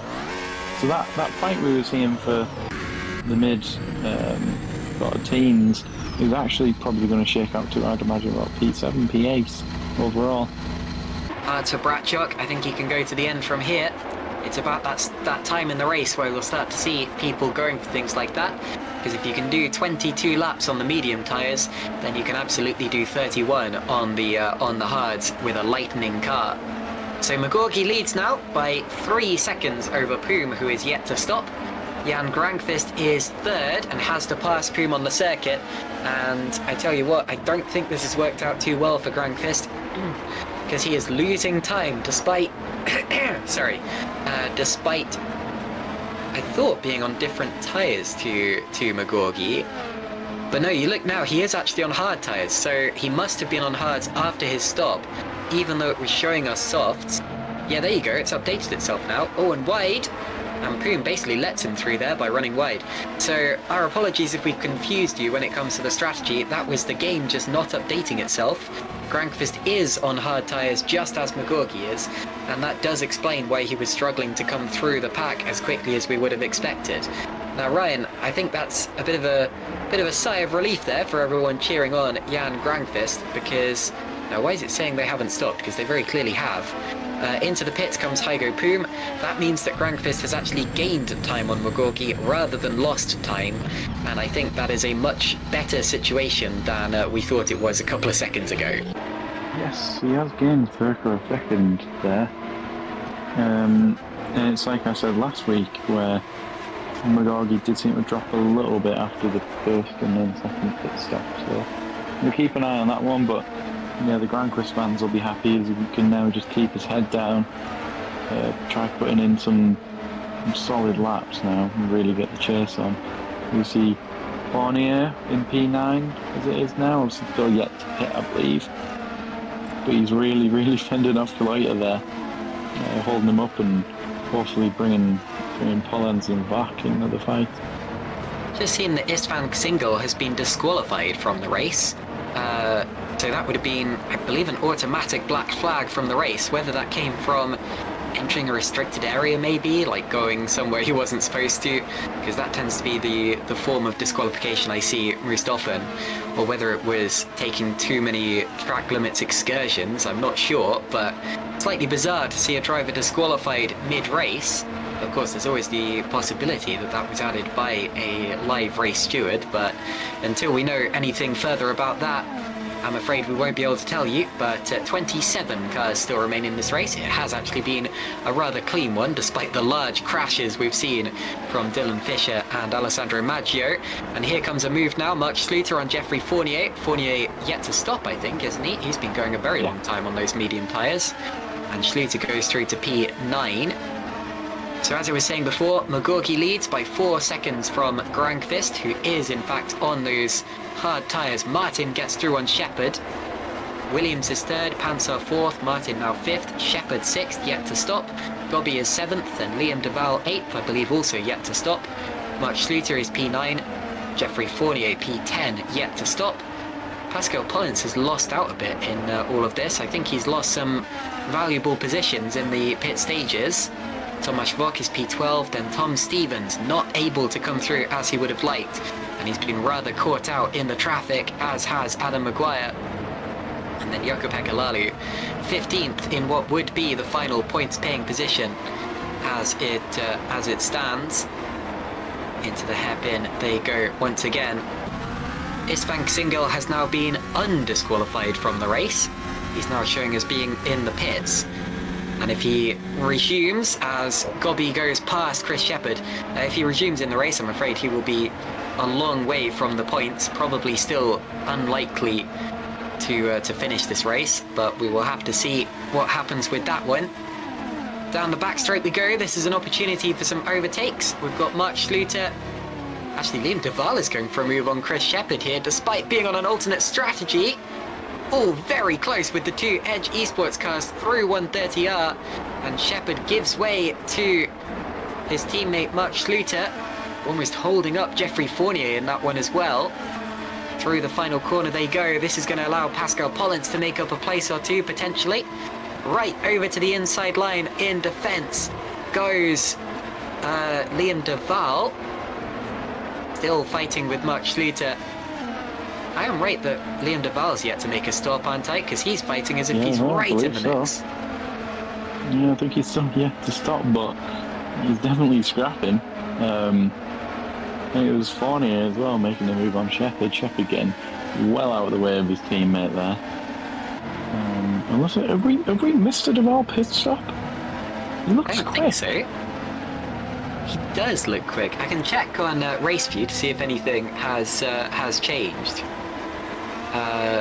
No, he's been out the whole time, so just doing well on these hard tyres and clearly not wanting to give up positions. Now, you often see drivers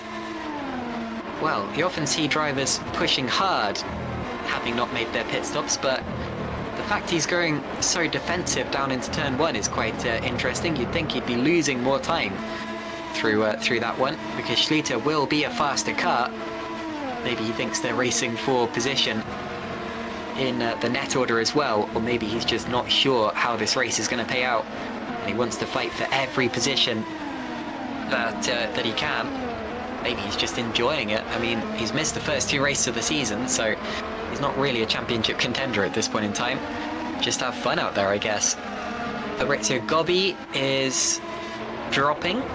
Did he come into the pits, or did he just lose 2 places? Well, Shepard's in the pits, because Gobbi definitely dropped behind Schluter and De Valde, did he not? Yes, he did, and it didn't look like he pitted. Something definitely happened, because he was well over what was the pit exit line, so it would have been a penalty. I doubt that he boxed. Yeah, so he was ahead of De Valde and Schluter. I'm going to look back at the replay quickly to see if I can find anything that happened. That is the stream replay. But no, I don't see anything specific. Just seems to have lost 2 places randomly. A little bit of a shame for Fabrizio. Ruven is weighing in on the Istvan Singal situation. He says he had a penalty and didn't serve it, I think. Yep, that's entirely possible as well. He may have picked up an automatic penalty through either pit lane speeding or track limits, or well, I don't think it wouldn't have been a jump start because it happened too late in the race, but yeah, it could well have been pit lane speeding. We have seen that before, and you've got to serve your penalty. You can't dispute it. The game will automatically disqualify you otherwise, so that is entirely possible. Alex Maggio says, thanks for the support before and after the crash, guys. Yeah, it happens, Alex.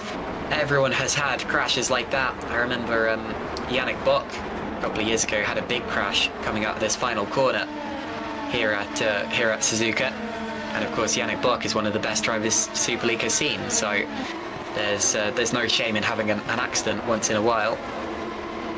But anyway, 27 cars still remaining in this race, all of them I think still on the lead lap, pretty much all of them separated by just 1 minute as we approach the halfway point in this race.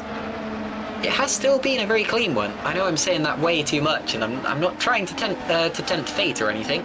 It's a good job I'm not superstitious, otherwise I'd have to take responsibility for anything that happens now. But anyway, Fabrizio Gobbi, P8 virtual drivers by TX3 in their first season of GPVWC Super League. Would really appreciate it if he could get back past Liam De Valde and Mark Schluter. He will potentially be losing time here. And the other virtual drivers by TX3 car is Fabian Ballet, who unfortunately lost his front wing earlier on, so is unlikely to score points today. And it's all up to Fabrizio now, Ryan. Yeah, P8 is pretty good though, and the order seems to have sorted itself out a bit. A lot of the pit stops are pretty much done all round now, but it's going to be interesting to see when people come in, if they're going to go for a 2-stop or go yellow instead of 2. Is anybody's name dropping anywhere? I'm not seeing anything. Oh, it's Bally at the same corner. One of the other TX3. No, yeah. That's where he had his accident earlier. So he's knocked his front wing off, and I wouldn't be surprised if it's a carbon copy of what happened the first time. I mean, it's a tricky corner, but he'll be kicking himself if it's happened again. He was running completely on his own, and we're going to see a replay of it. That's a little late in the lap, but here comes the replay. Through the Dunlop curve, into the Degners. There's the curb. It'll be the exit curve again. It's exactly the same thing. That's exactly... Now, how does he lose it? Oh, goodness. Well, he spun into the other barrier this time, so he's caught both of them. Now, that has the potential to have caused a little bit more suspension damage than the first one. But props to him if he carries on in the race. You sometimes see drivers doing tactical retirements. If their race has gone really, really badly, they'll retire to save the engine, so they have more engine life for a future race. But I always appreciate it if drivers plug on and finish the race anyway, because it feels more within the spirit of the Grand Prix. But yeah, unfortunate to see a driver effectively having the same crash twice over. You've got to learn from your mistakes in races like this, Ryan. You certainly do, but you know, you can look on with the rest of the race, treat it as a bit of a test session. Obviously, you won't learn massive amounts for the track, but just learn the car a little bit more, and come back stronger next time. Indeed. Well, here's Fabrizio Gobbi. Should be a relatively straightforward move on Liam Duval. He's done it once already, and through he goes into P7. We still don't know quite how he lost that place earlier on, but I expect it wasn't entirely natural. He's got his teammate coming up. That'll be a lap down, and Fabian should not make it too difficult for him. But Fabian still plugging on in this race, despite being the first car off the lead lap. Now, we're just over the halfway point in this race. McGorgy still leads by 4 seconds over Jan Grankvist. It's been a textbook Owen McGorgy race so far. Hasn't been absolutely dominant. Jan Grankvist has been maintaining that gap, and it's certainly not over yet. There's still opportunities for things to change, especially with a second pit window expected. And then, of course, Matthew Williams is running third, having jumped Robin Pansar in the first pit window. Pansar is fourth. Carlos Martin running in fifth position. Martin, one of the most consistent drivers that I know, did extremely well in Formula Sprint 1 last year. Actually won GPVWC Day Karting last year as well, having been a semi-professional kart racer in real life. Pascal Pollens all over the back of Liam Duval. 30 laps done now, 23 laps to go. Now Ryan, when should we expect the drivers to come in for their last stops, and what tyres should we expect them to go onto? I think we've still got a little bit to go. The people going for one stop, so like Duval can't be far off. Duval's going to go for a one stop, right? Yeah, he'll probably go mediums, I'd imagine, for the end. I'd really doubt he'd expect them hards to do a soft stint, but I think in the next sort of 5 laps we can definitely see some people coming in for the second stop if you're going to go on to medium again, maybe. But if you're going to go for the soft, it's more likely to be, well, how many laps we got? 23 laps. You know, actually, sorry, we could see some people going for soft. It might seem earlier. Obviously lighter cars now than we had at the start of the Grand Prix.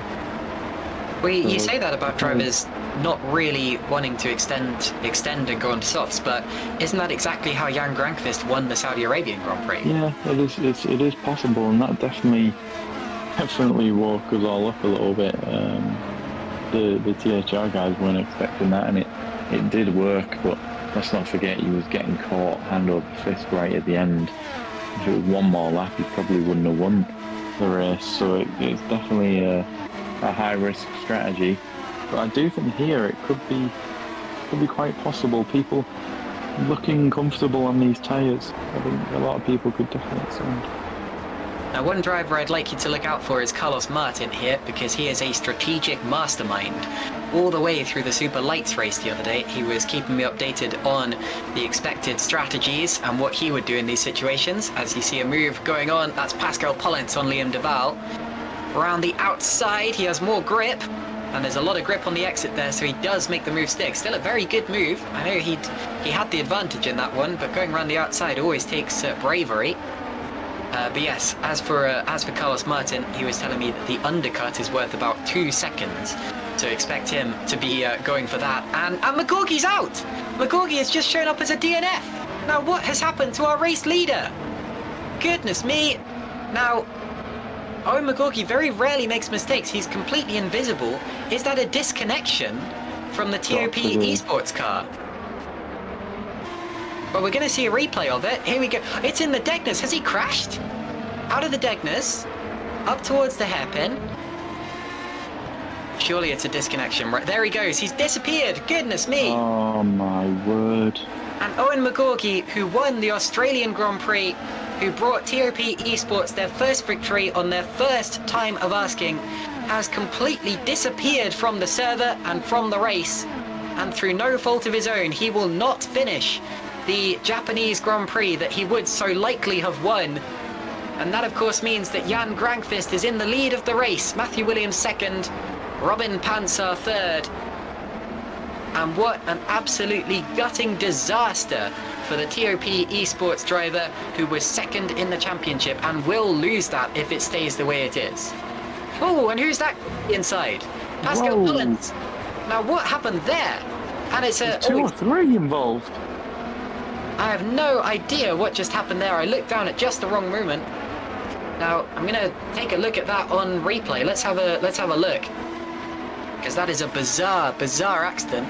So down the start-finish straight he goes. Oh, he's glitching. Glitching a little, but that might just be an artifact of the replay. He's on the grass, but that's a long way before the braking point. That is not a natural accident.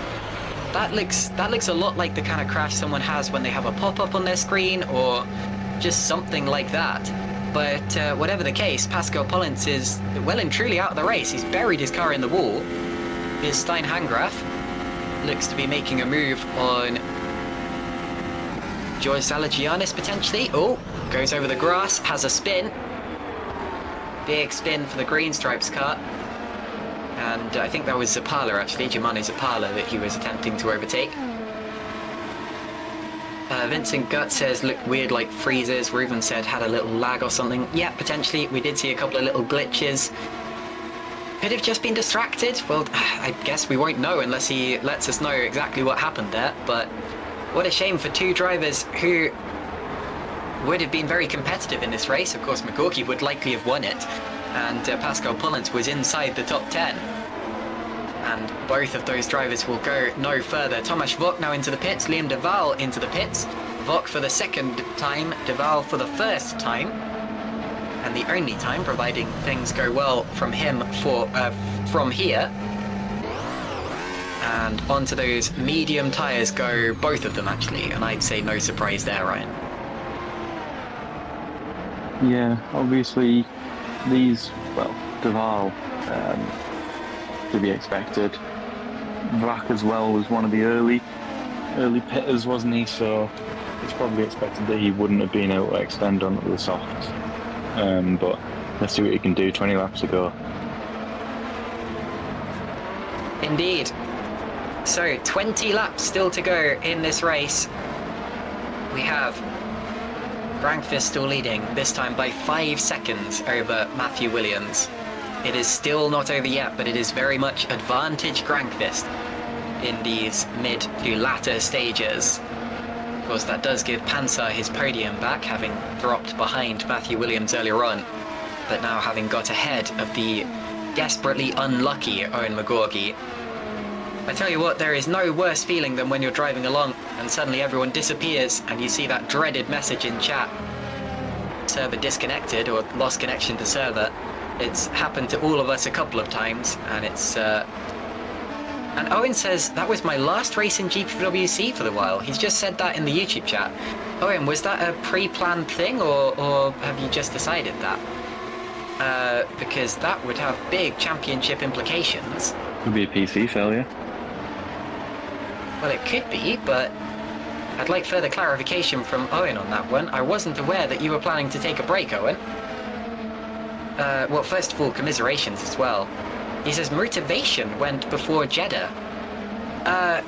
Okay, I'm going to be slightly unprofessional here and address Owen directly from the broadcast booth. I would say to wait until maybe take a few days off, have a little think about things, and then see how you feel. Because after a couple of races, sure, this isn't ideal, but you are very much still in contention for this championship here, and I would like you to think I'd like you to think very carefully about what you do from now. Because obviously, if a driver isn't enjoying racing in Super League, then that's fine, you don't have to race here. But if you're in contention for the championship and you still feel the urge to go, then there's no reason at all to drop out. But anyway, we'll have to wait and see what happens with that one. But yes, our commiserations, Owen. That is not the way that we like to see people lose races, because that was not your fault, and I do fully believe you would have won this race. But of course now we will never know. So 18 laps to go now, and Grankvist leading by 6 seconds. we await the pit stop stages, the second pit stop window. And there's a move now. Jukka-Pekka Laulu lining up Adam Maguire. Stevens and Maguire back into the top 10 as a result of some pit stops and some incidents. And they have the... Actually, Lalu's pace recently has been pretty good. And through... They've got to be careful that Lalu doesn't come through.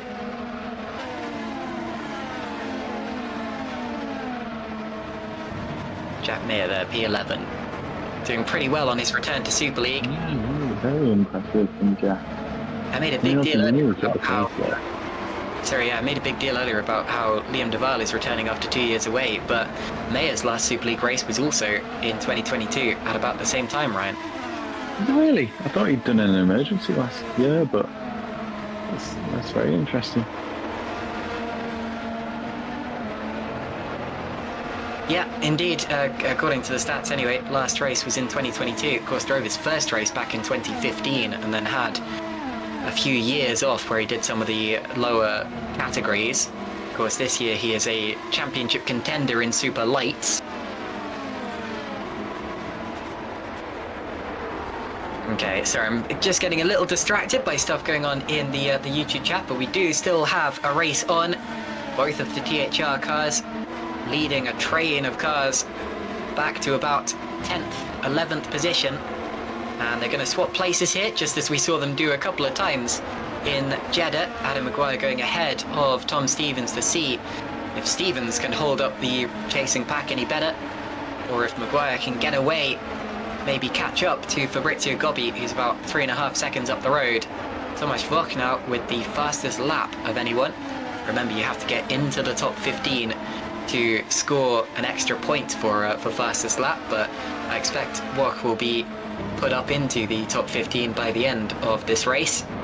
Currently, the only fastest lap point scored so far this year was Jan Granqvist, who scored it at the last race in Saudi Arabia. Because at the first race of the year, Pascal Pollens got fastest lap and then unfortunately failed to finish. But Jan ended up extending his championship lead to 10 points over Magorgi and Stevens as a result of that fastest lap in the last race. So it does very much come in handy. And for Tomasz Voch as well, who's currently 8th in the championship standings. That would be a boost for him. Now up towards 130R they go again. This is where Jan Granqvist lost the race last season. And Williams pits now. Matthew Williams in for his last stop from 2nd place in the race. Ryan, it's getting real now as Williams goes on to medium tyres and will run to the end from here. If you're Granqvist, what do you think you do? I know he's got a gap, but do you just instantly react? You know, nothing to gain, nothing to lose if you go just one lap later onto the mediums, or does he try and do what he did last time out and extend a little bit, go on to the soft? Well, I would... The thing with Jan is that he very much doesn't listen to what I have to say. Now that is of course understandable because I'm not even talking to him, but Jan always seems to pull something out of the bag that I don't expect.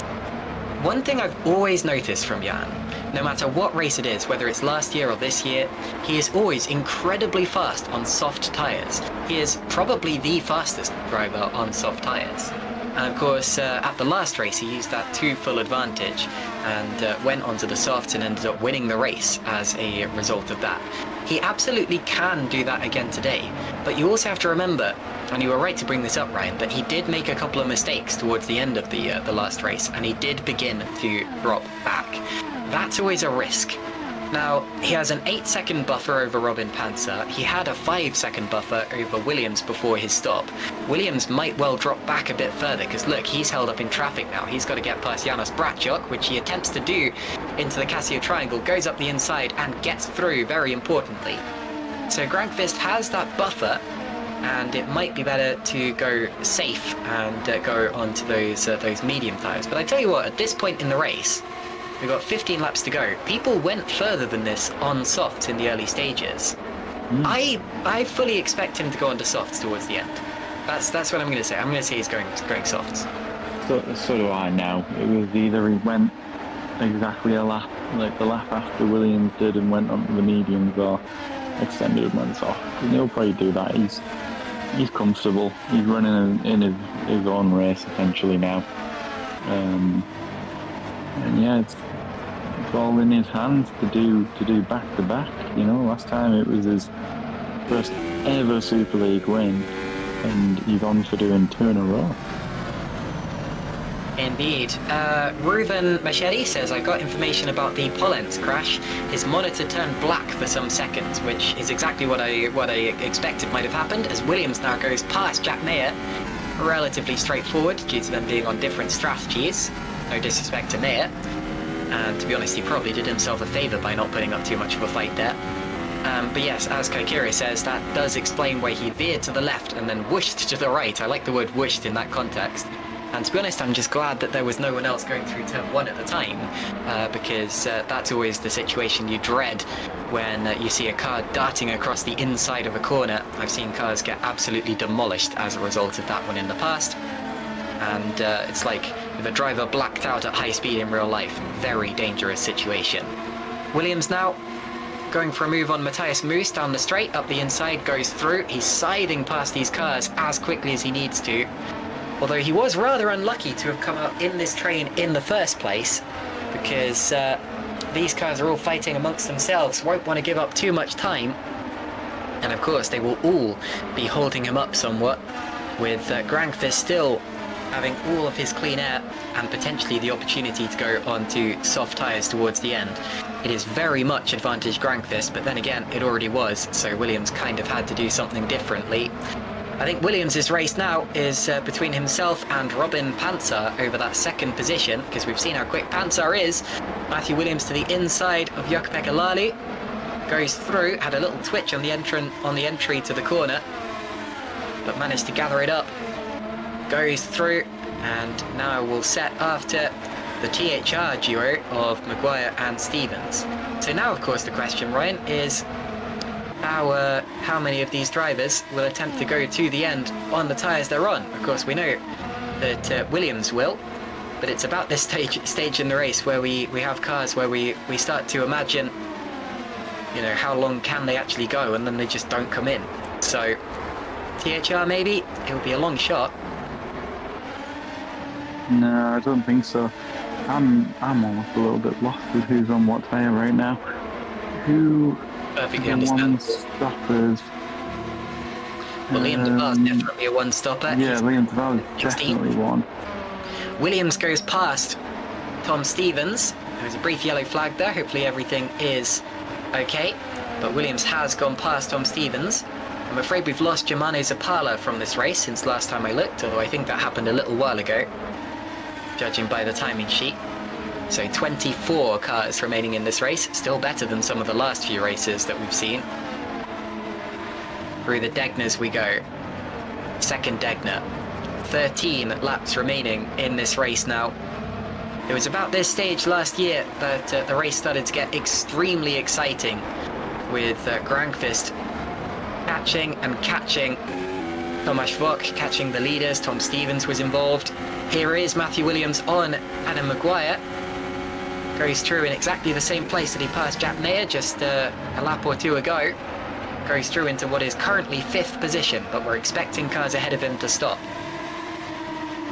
Now I'm slightly curious about Carlos Martin here, because I said before, Martin very much values the undercut in this race, and the fact that he hasn't gone for the undercut, it would be way too late to do that, shows me that he is potentially one of the drivers attempting to stay out longer. Max Schluter is in the pits now, so he will not be staying out any longer. But I wouldn't be surprised if Carlos Martin's trying to go to the end here, Ryan.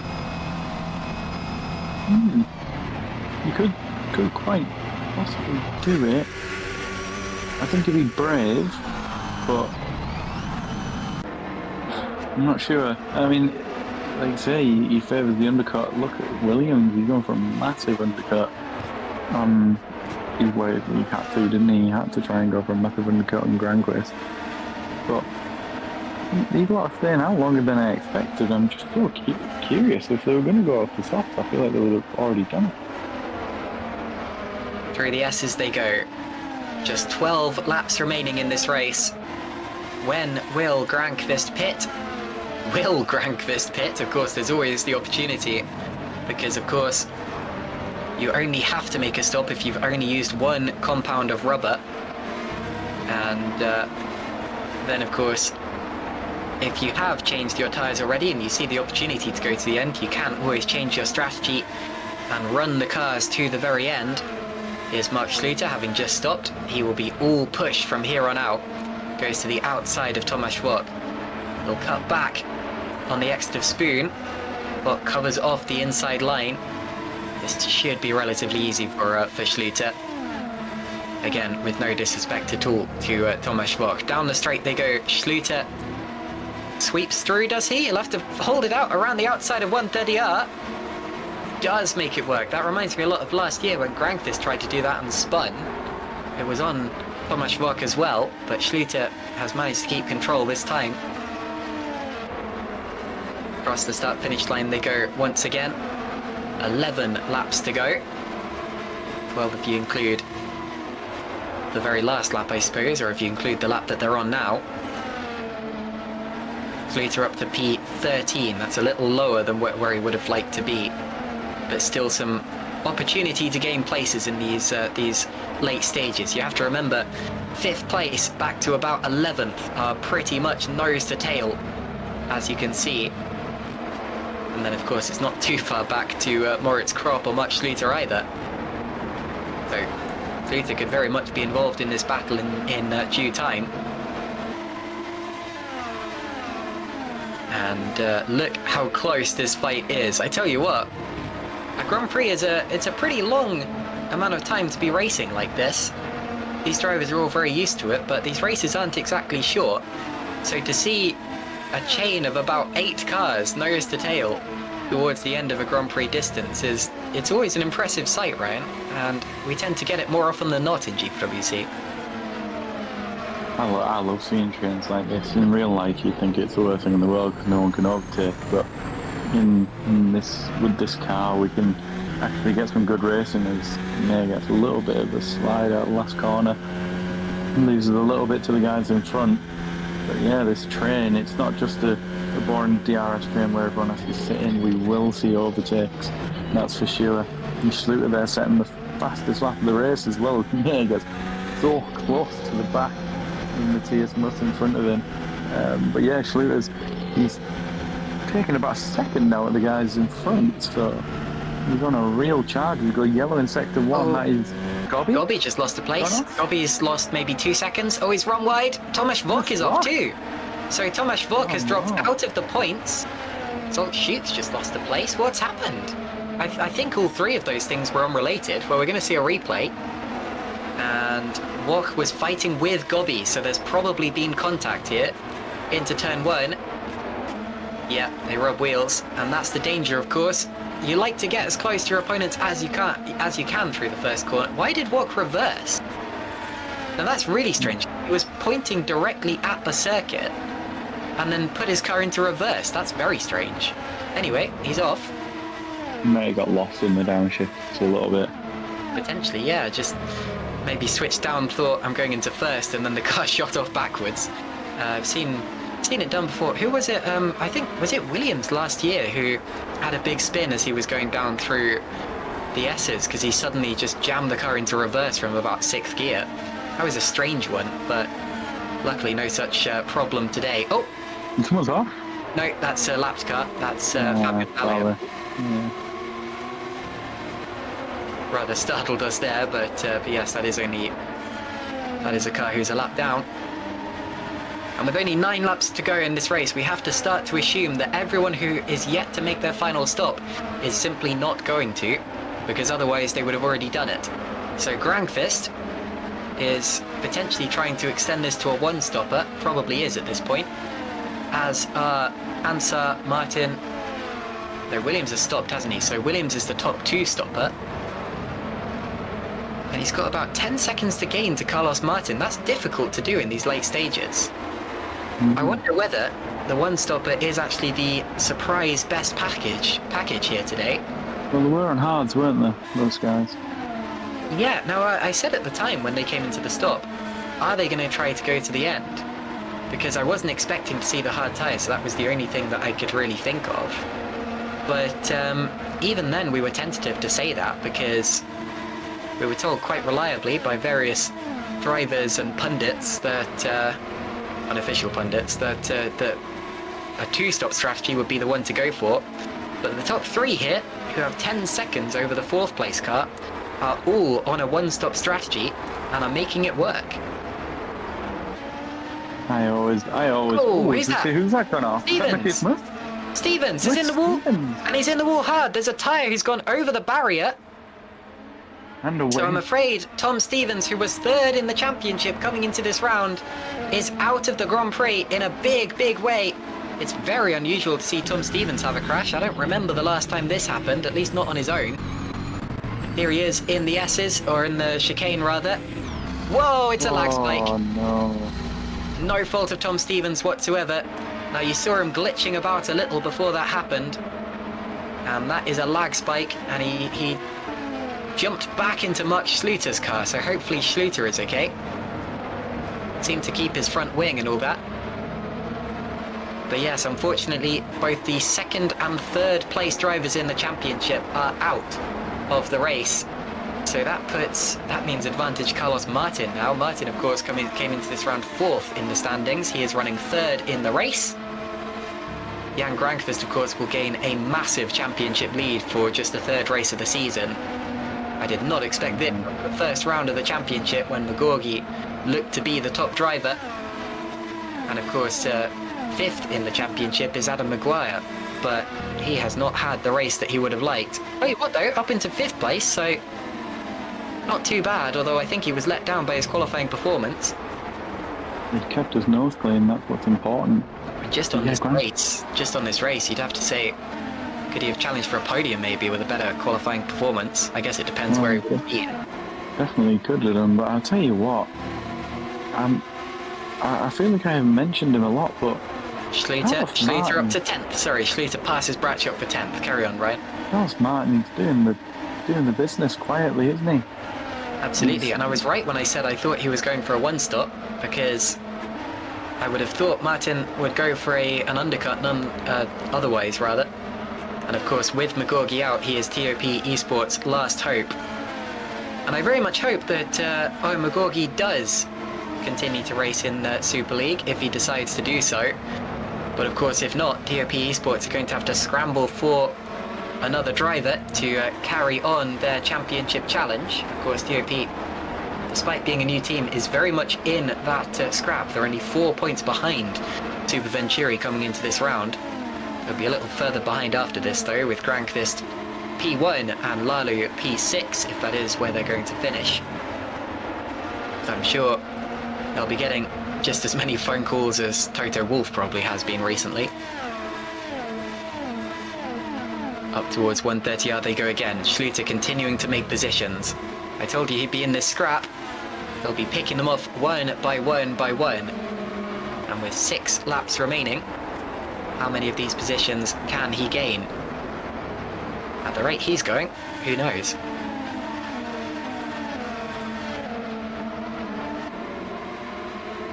Well, definitely going to be one on into turn one. He's already got the move done on the straight, and he'll actually be able to get over the racing line as well. And let's put him into P9. And who's ahead of him directly? Matthias Muss. He'll definitely put up a fight. He's not gonna exactly let him go, but look at the way he's closing him through the S's. Wow. Unbelievable. Josh Downard says, Jack Mayer will be the next to disconnect because I'll go to his internet and unplug his PC. Is that a threat? No, I know those two, of course, are best friends. They've been competing against each other and with each other for many years as Mayer Downard Racing. I guess the clue's in the name. But Jack Mayer's been doing an amazing job today. As much as it touches the back there was definitely a little rub. Touches the back of Matthias Moose's car. Now he gets a run. Stepkowski sets the fastest lap. Goes up the inside. Good move. Left the braking late enough. Little lock up from Moose, and through as well comes Hygo Poom. Poom doing a great job. Remember, he was like 17th on the grid, I think. Now, where was Jack Mayer on the grid? Because he was right down there. And I was just about to say, he's done an amazing job utilising that one-stop strategy. And indeed, Mayer was 20th on the grid. P20 to P7. He's a contender for driver of the day, isn't he? And that'll only be Green Stripe's second points finish of the season. There's another thing to notice is that Stax Racing are yet to finish a Grand Prix this year. Oh, look at who's that? Oh, it's Lalu being passed by... No. Sorry, yes, Lalu attempting to pass Adam Maguire. That's why I got confused, sorry. That's over 5th position. But yeah, what I was going to say is that Zolt Schukes will bring home Stax's first finish of the season if it stays the way that it is. Still no points for the Stax Racing team. They are still doing a great job for Green Stripes though. They will probably move off of 14th in the Teams Championship. Josh Downard says it's not a threat, it's a promise. Yes, I like that. Very good. Okay, back to the race. Now the fact that Lalu got close to making a move on Maguire that last lap shows me that he has the pace to do it again. He's just got to get right back to the tail of Maguire. But look at the chain of cars behind him. Max Schluter has Jack Mayer just up ahead of him. Out of Spoon they go. Down the straight towards 130R. No DRS here, but you get plenty of slipstream, and there is a heavy braking zone into the Casio Triangle. It's not the easiest of overtaking opportunities, but he'll go for it. Look at this. Up the inside now. Hopefully Mayer sees him coming. He does. That's where Mayer was taken off in the Superlights race. And Schluter goes through into P7, so Mark Schluter gains another place on his fresher, softer tyres. He slipstreams his way towards Jukka-Pekka Lalu now. Lalu takes a look again at Adam Maguire. There'll be a three-way fight for 5th place in the late stages of this race.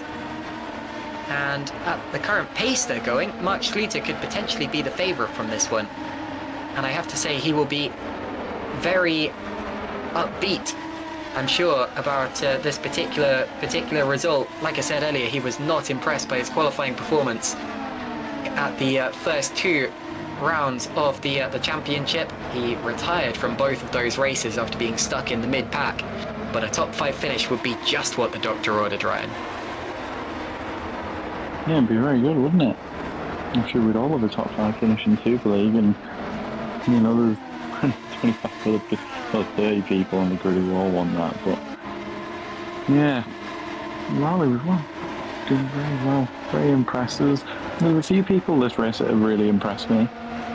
Not just like obviously not just on individual performances, that they've been good throughout this season and for many last, but Panzer, Martin, standouts, Williams as well. But I know that the strategy hasn't gone his way, but top 4, very, very good. And then Maguire from, you know, there's a few people who qualified quite far down by their own standards and have managed to work their way through.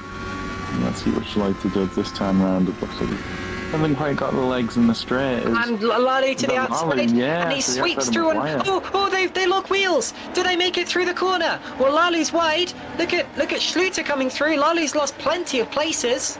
Maguire maintains P5. So Lally's now down to P9.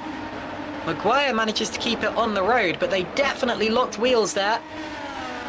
And well, I tell you what, Super Venturi just came into the YouTube chat saying, just got home, Mamma Mia, obviously in reaction to Grangfist leading with Lalu 6, but unfortunately for them, Lalu is now down into P9 once again.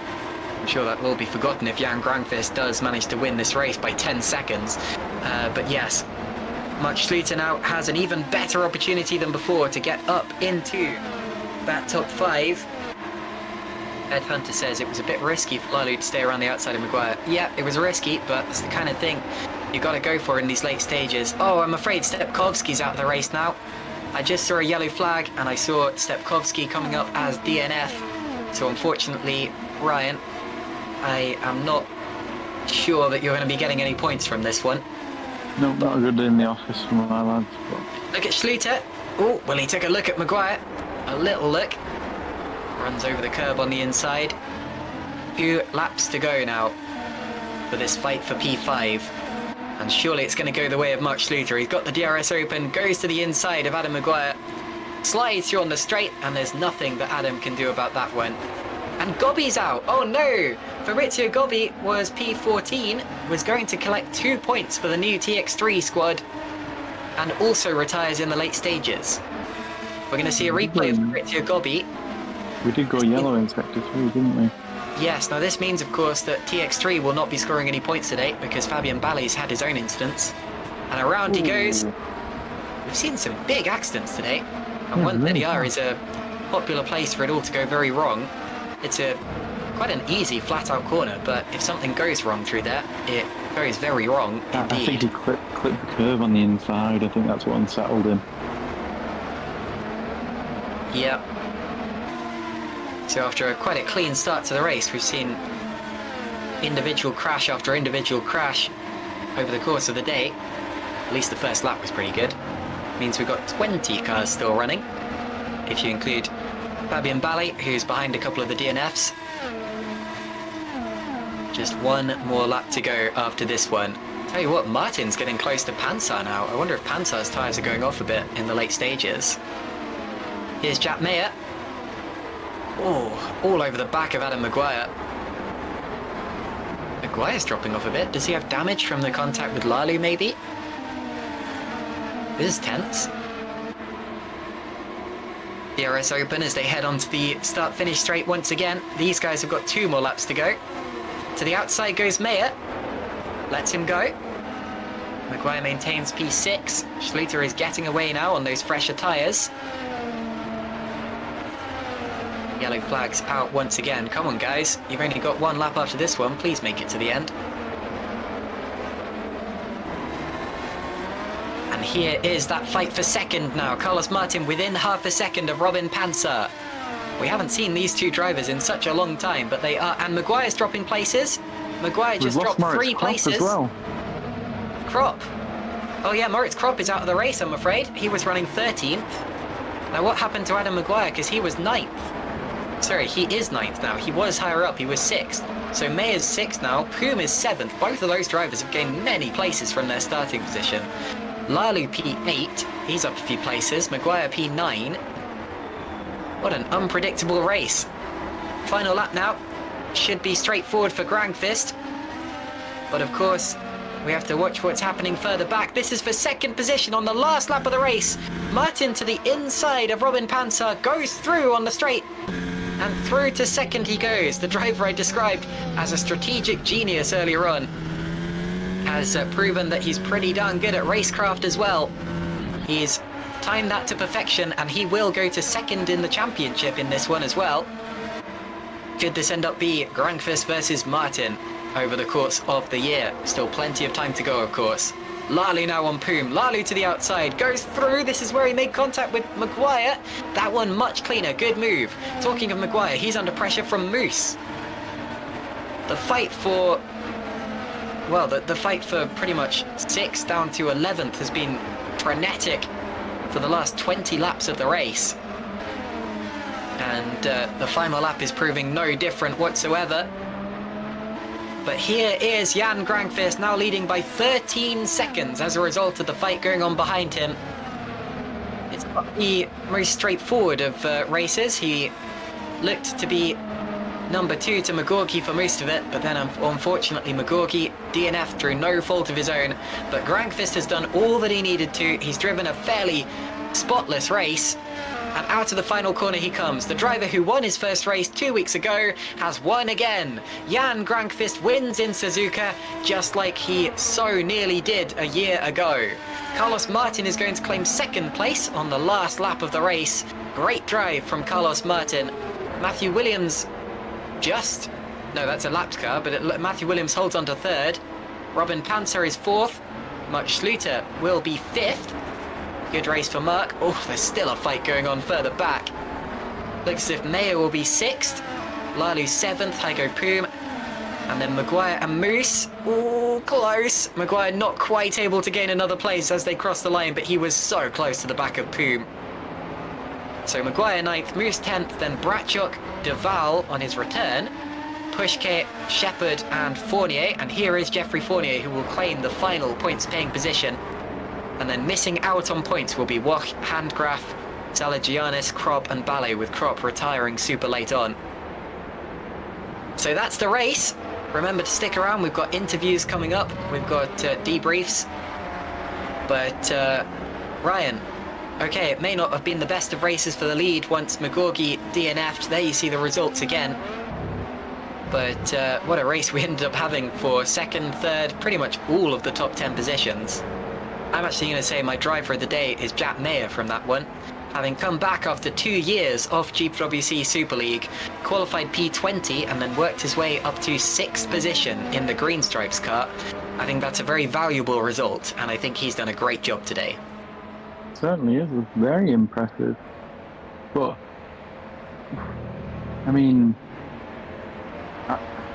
I'm impressed with different people for different reasons. I think, yeah, Mayer's achievement was really, really good. But I think Williams and Martin, for me, were the standouts. I was sort of surprised. Not in a bad way. We know they're quick, but they're just going about their business quietly, and they've just got it done. And Granquist, I mean, I feel bad that I've not even mentioned his name there. It's just now, you know, he got his first one out of the way. This is what I'm coming to expect now of him. We know he's had the pace, it just hadn't come to him last season. And sorry, I've just noticed there was actually a change for third on the last lap too. Because there was, yes. Not only did Pansar lose out to Martin, but Williams got through as well. Now we didn't see that, and I guess I just... Like he could have run out. It looked like he ran out of fuel. He was really like crawling across the line. And that's why I said Williams only just gained third position, because yeah, Robin was absolutely crawling across the line. Sorry that my brain didn't quite compute what I was seeing there, but yeah, Matthew Williams was able to claim the podium place on the last lap, and that's only his second podium in Super League, so he will be very happy with that. I think that's Martin's first podium in Super League, because he's been doing Formula Sprint 1 recently. I will double check that.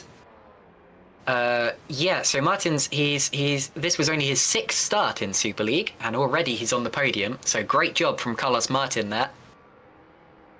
But of course, we will have interviews as normal. Let's just see the rest of the finishing order if we can, because those are the top 10. Yamas Bratchuk, Liam Duval, Philip Pushkay, Chris Shepherd and Geoffrey Fournier will also score points, because points go down to 15th position. Then it was Tomasz Wach, Stein Handgraf, George Salagianis, Moritz Krop, who doesn't seem to have crossed the line for whatever reason, and Fabian Ballet, who was P20 and the last finisher, 2 laps down.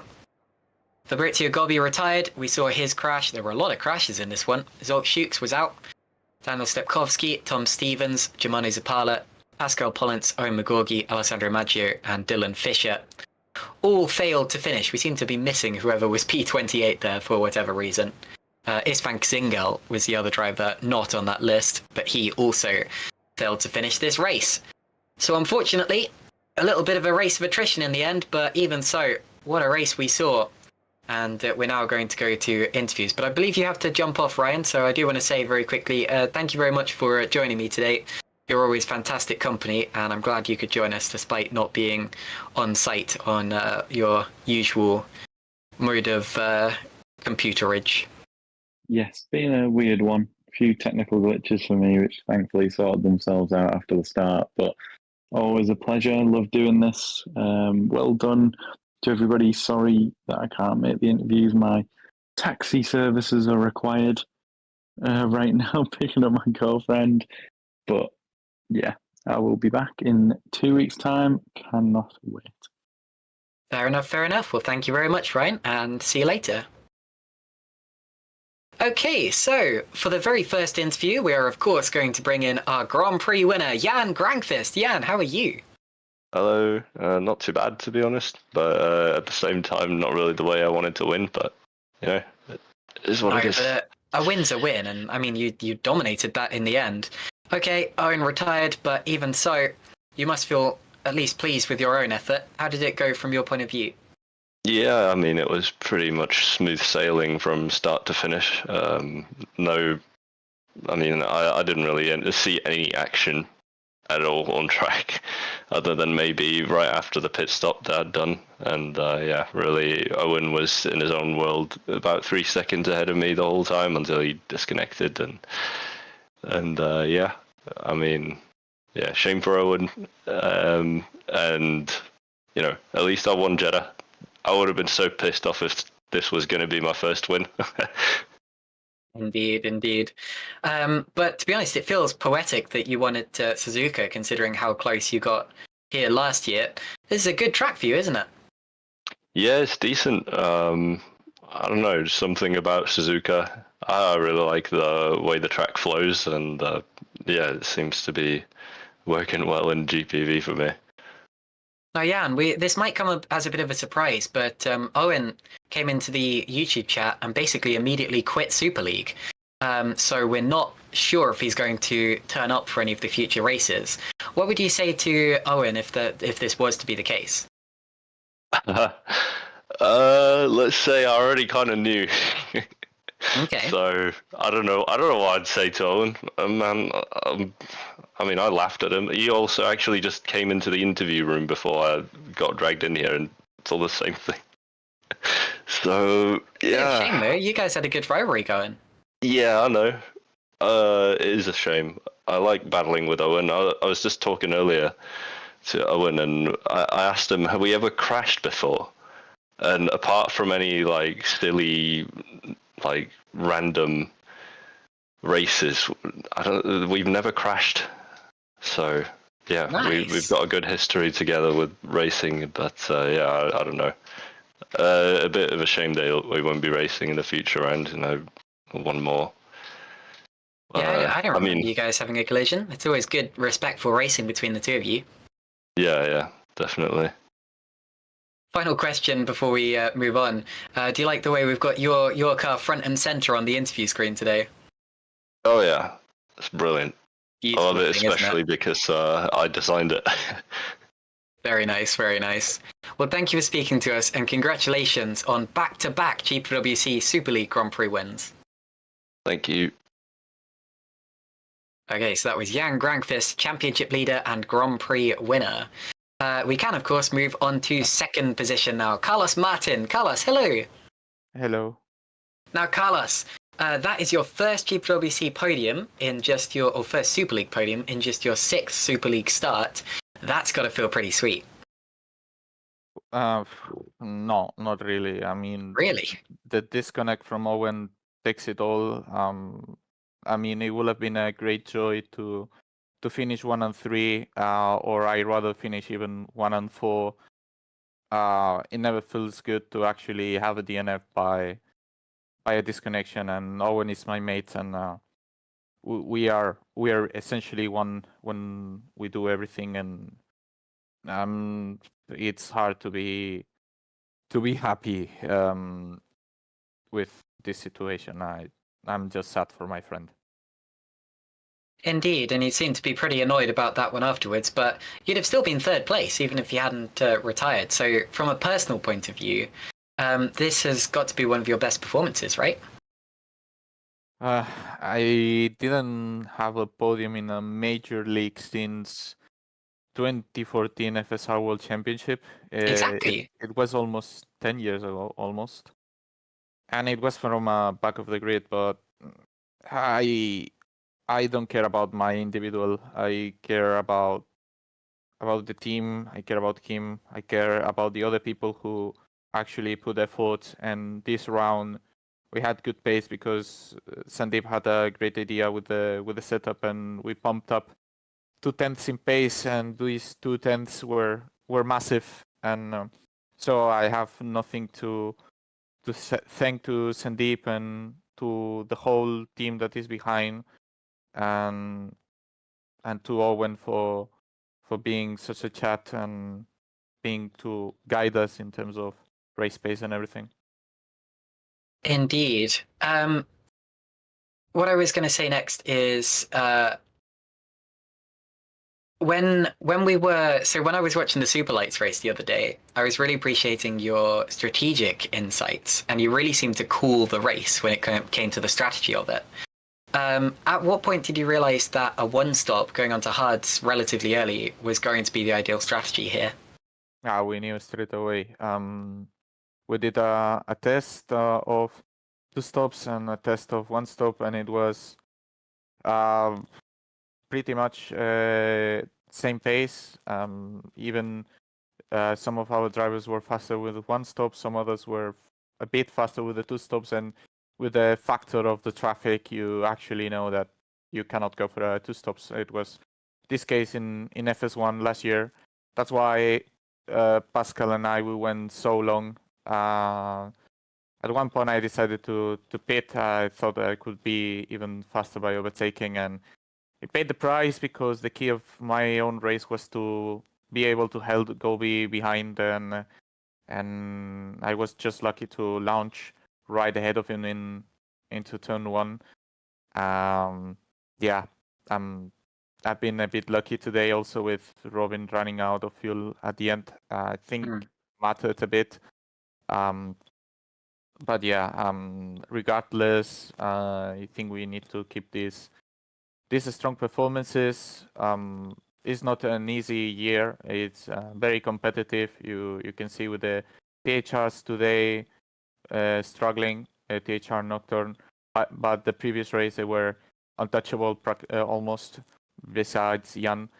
So everything is really tight, and last race we were the ones who were in the back foot, and props to Jan. He's been the only one who was able to be there constantly in the first 3 races, and we will keep the pressure on. Indeed. And finally, we heard from Owen that he might not, well, he said he won't be racing in the rest of the GPWC Super League season.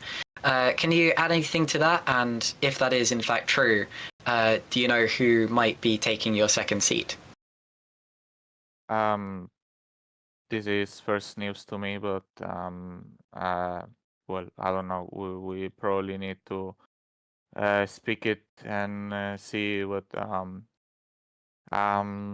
direction do we take. Of course, Owen is hurt right now, and I think it's a bit of the heat of the moment. Yeah, it's tough for him. It's very tiring because he does 2 major leagues of very high level, which is FSR and GPVWC, and it takes a lot of effort and time and sweat from him. And I understand his frustration right now, and I will evaluate with him if he really takes this decision. I think everyone has to respect it. He's got the respect of everyone in the league, so yeah. Yeah, that makes a lot of sense, and I'm sorry to break the news to you in that way. I thought you would have known. But I'm sure you guys will have a good conversation about this, and I hope you can come to an agreement, let's say. Surely will do. Thank you for the commentating and the broadcast to all of you. That's okay. Congratulations on your second place finish. Thank you.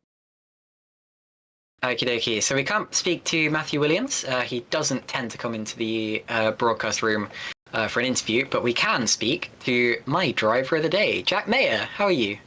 I'm all right now that you said I'm driver of the day. Thank you. Indeed. Well, having come back after 2 years out of Super League, qualified 20th and then made your way up to 6th position, I'd say that's a pretty good day of work. And I mean, it's the first top 10 for Green Stripes this year as well. So from a team point of view, I think you were the guy to go for. Yeah, it's not too bad, was it? I mean, it makes up for the calamity that was 2 days ago in lights. Nothing's going to replace that. But no, I mean, I didn't really have any expectations today. The car, I started driving the Green Stripes car probably about 4 hours before the race. Wow. Pretty much driving. I mean, it's not too different. I mean, it sounds like, wow, a brand new car. But to be fair, it's early days in development, so the changes aren't too different.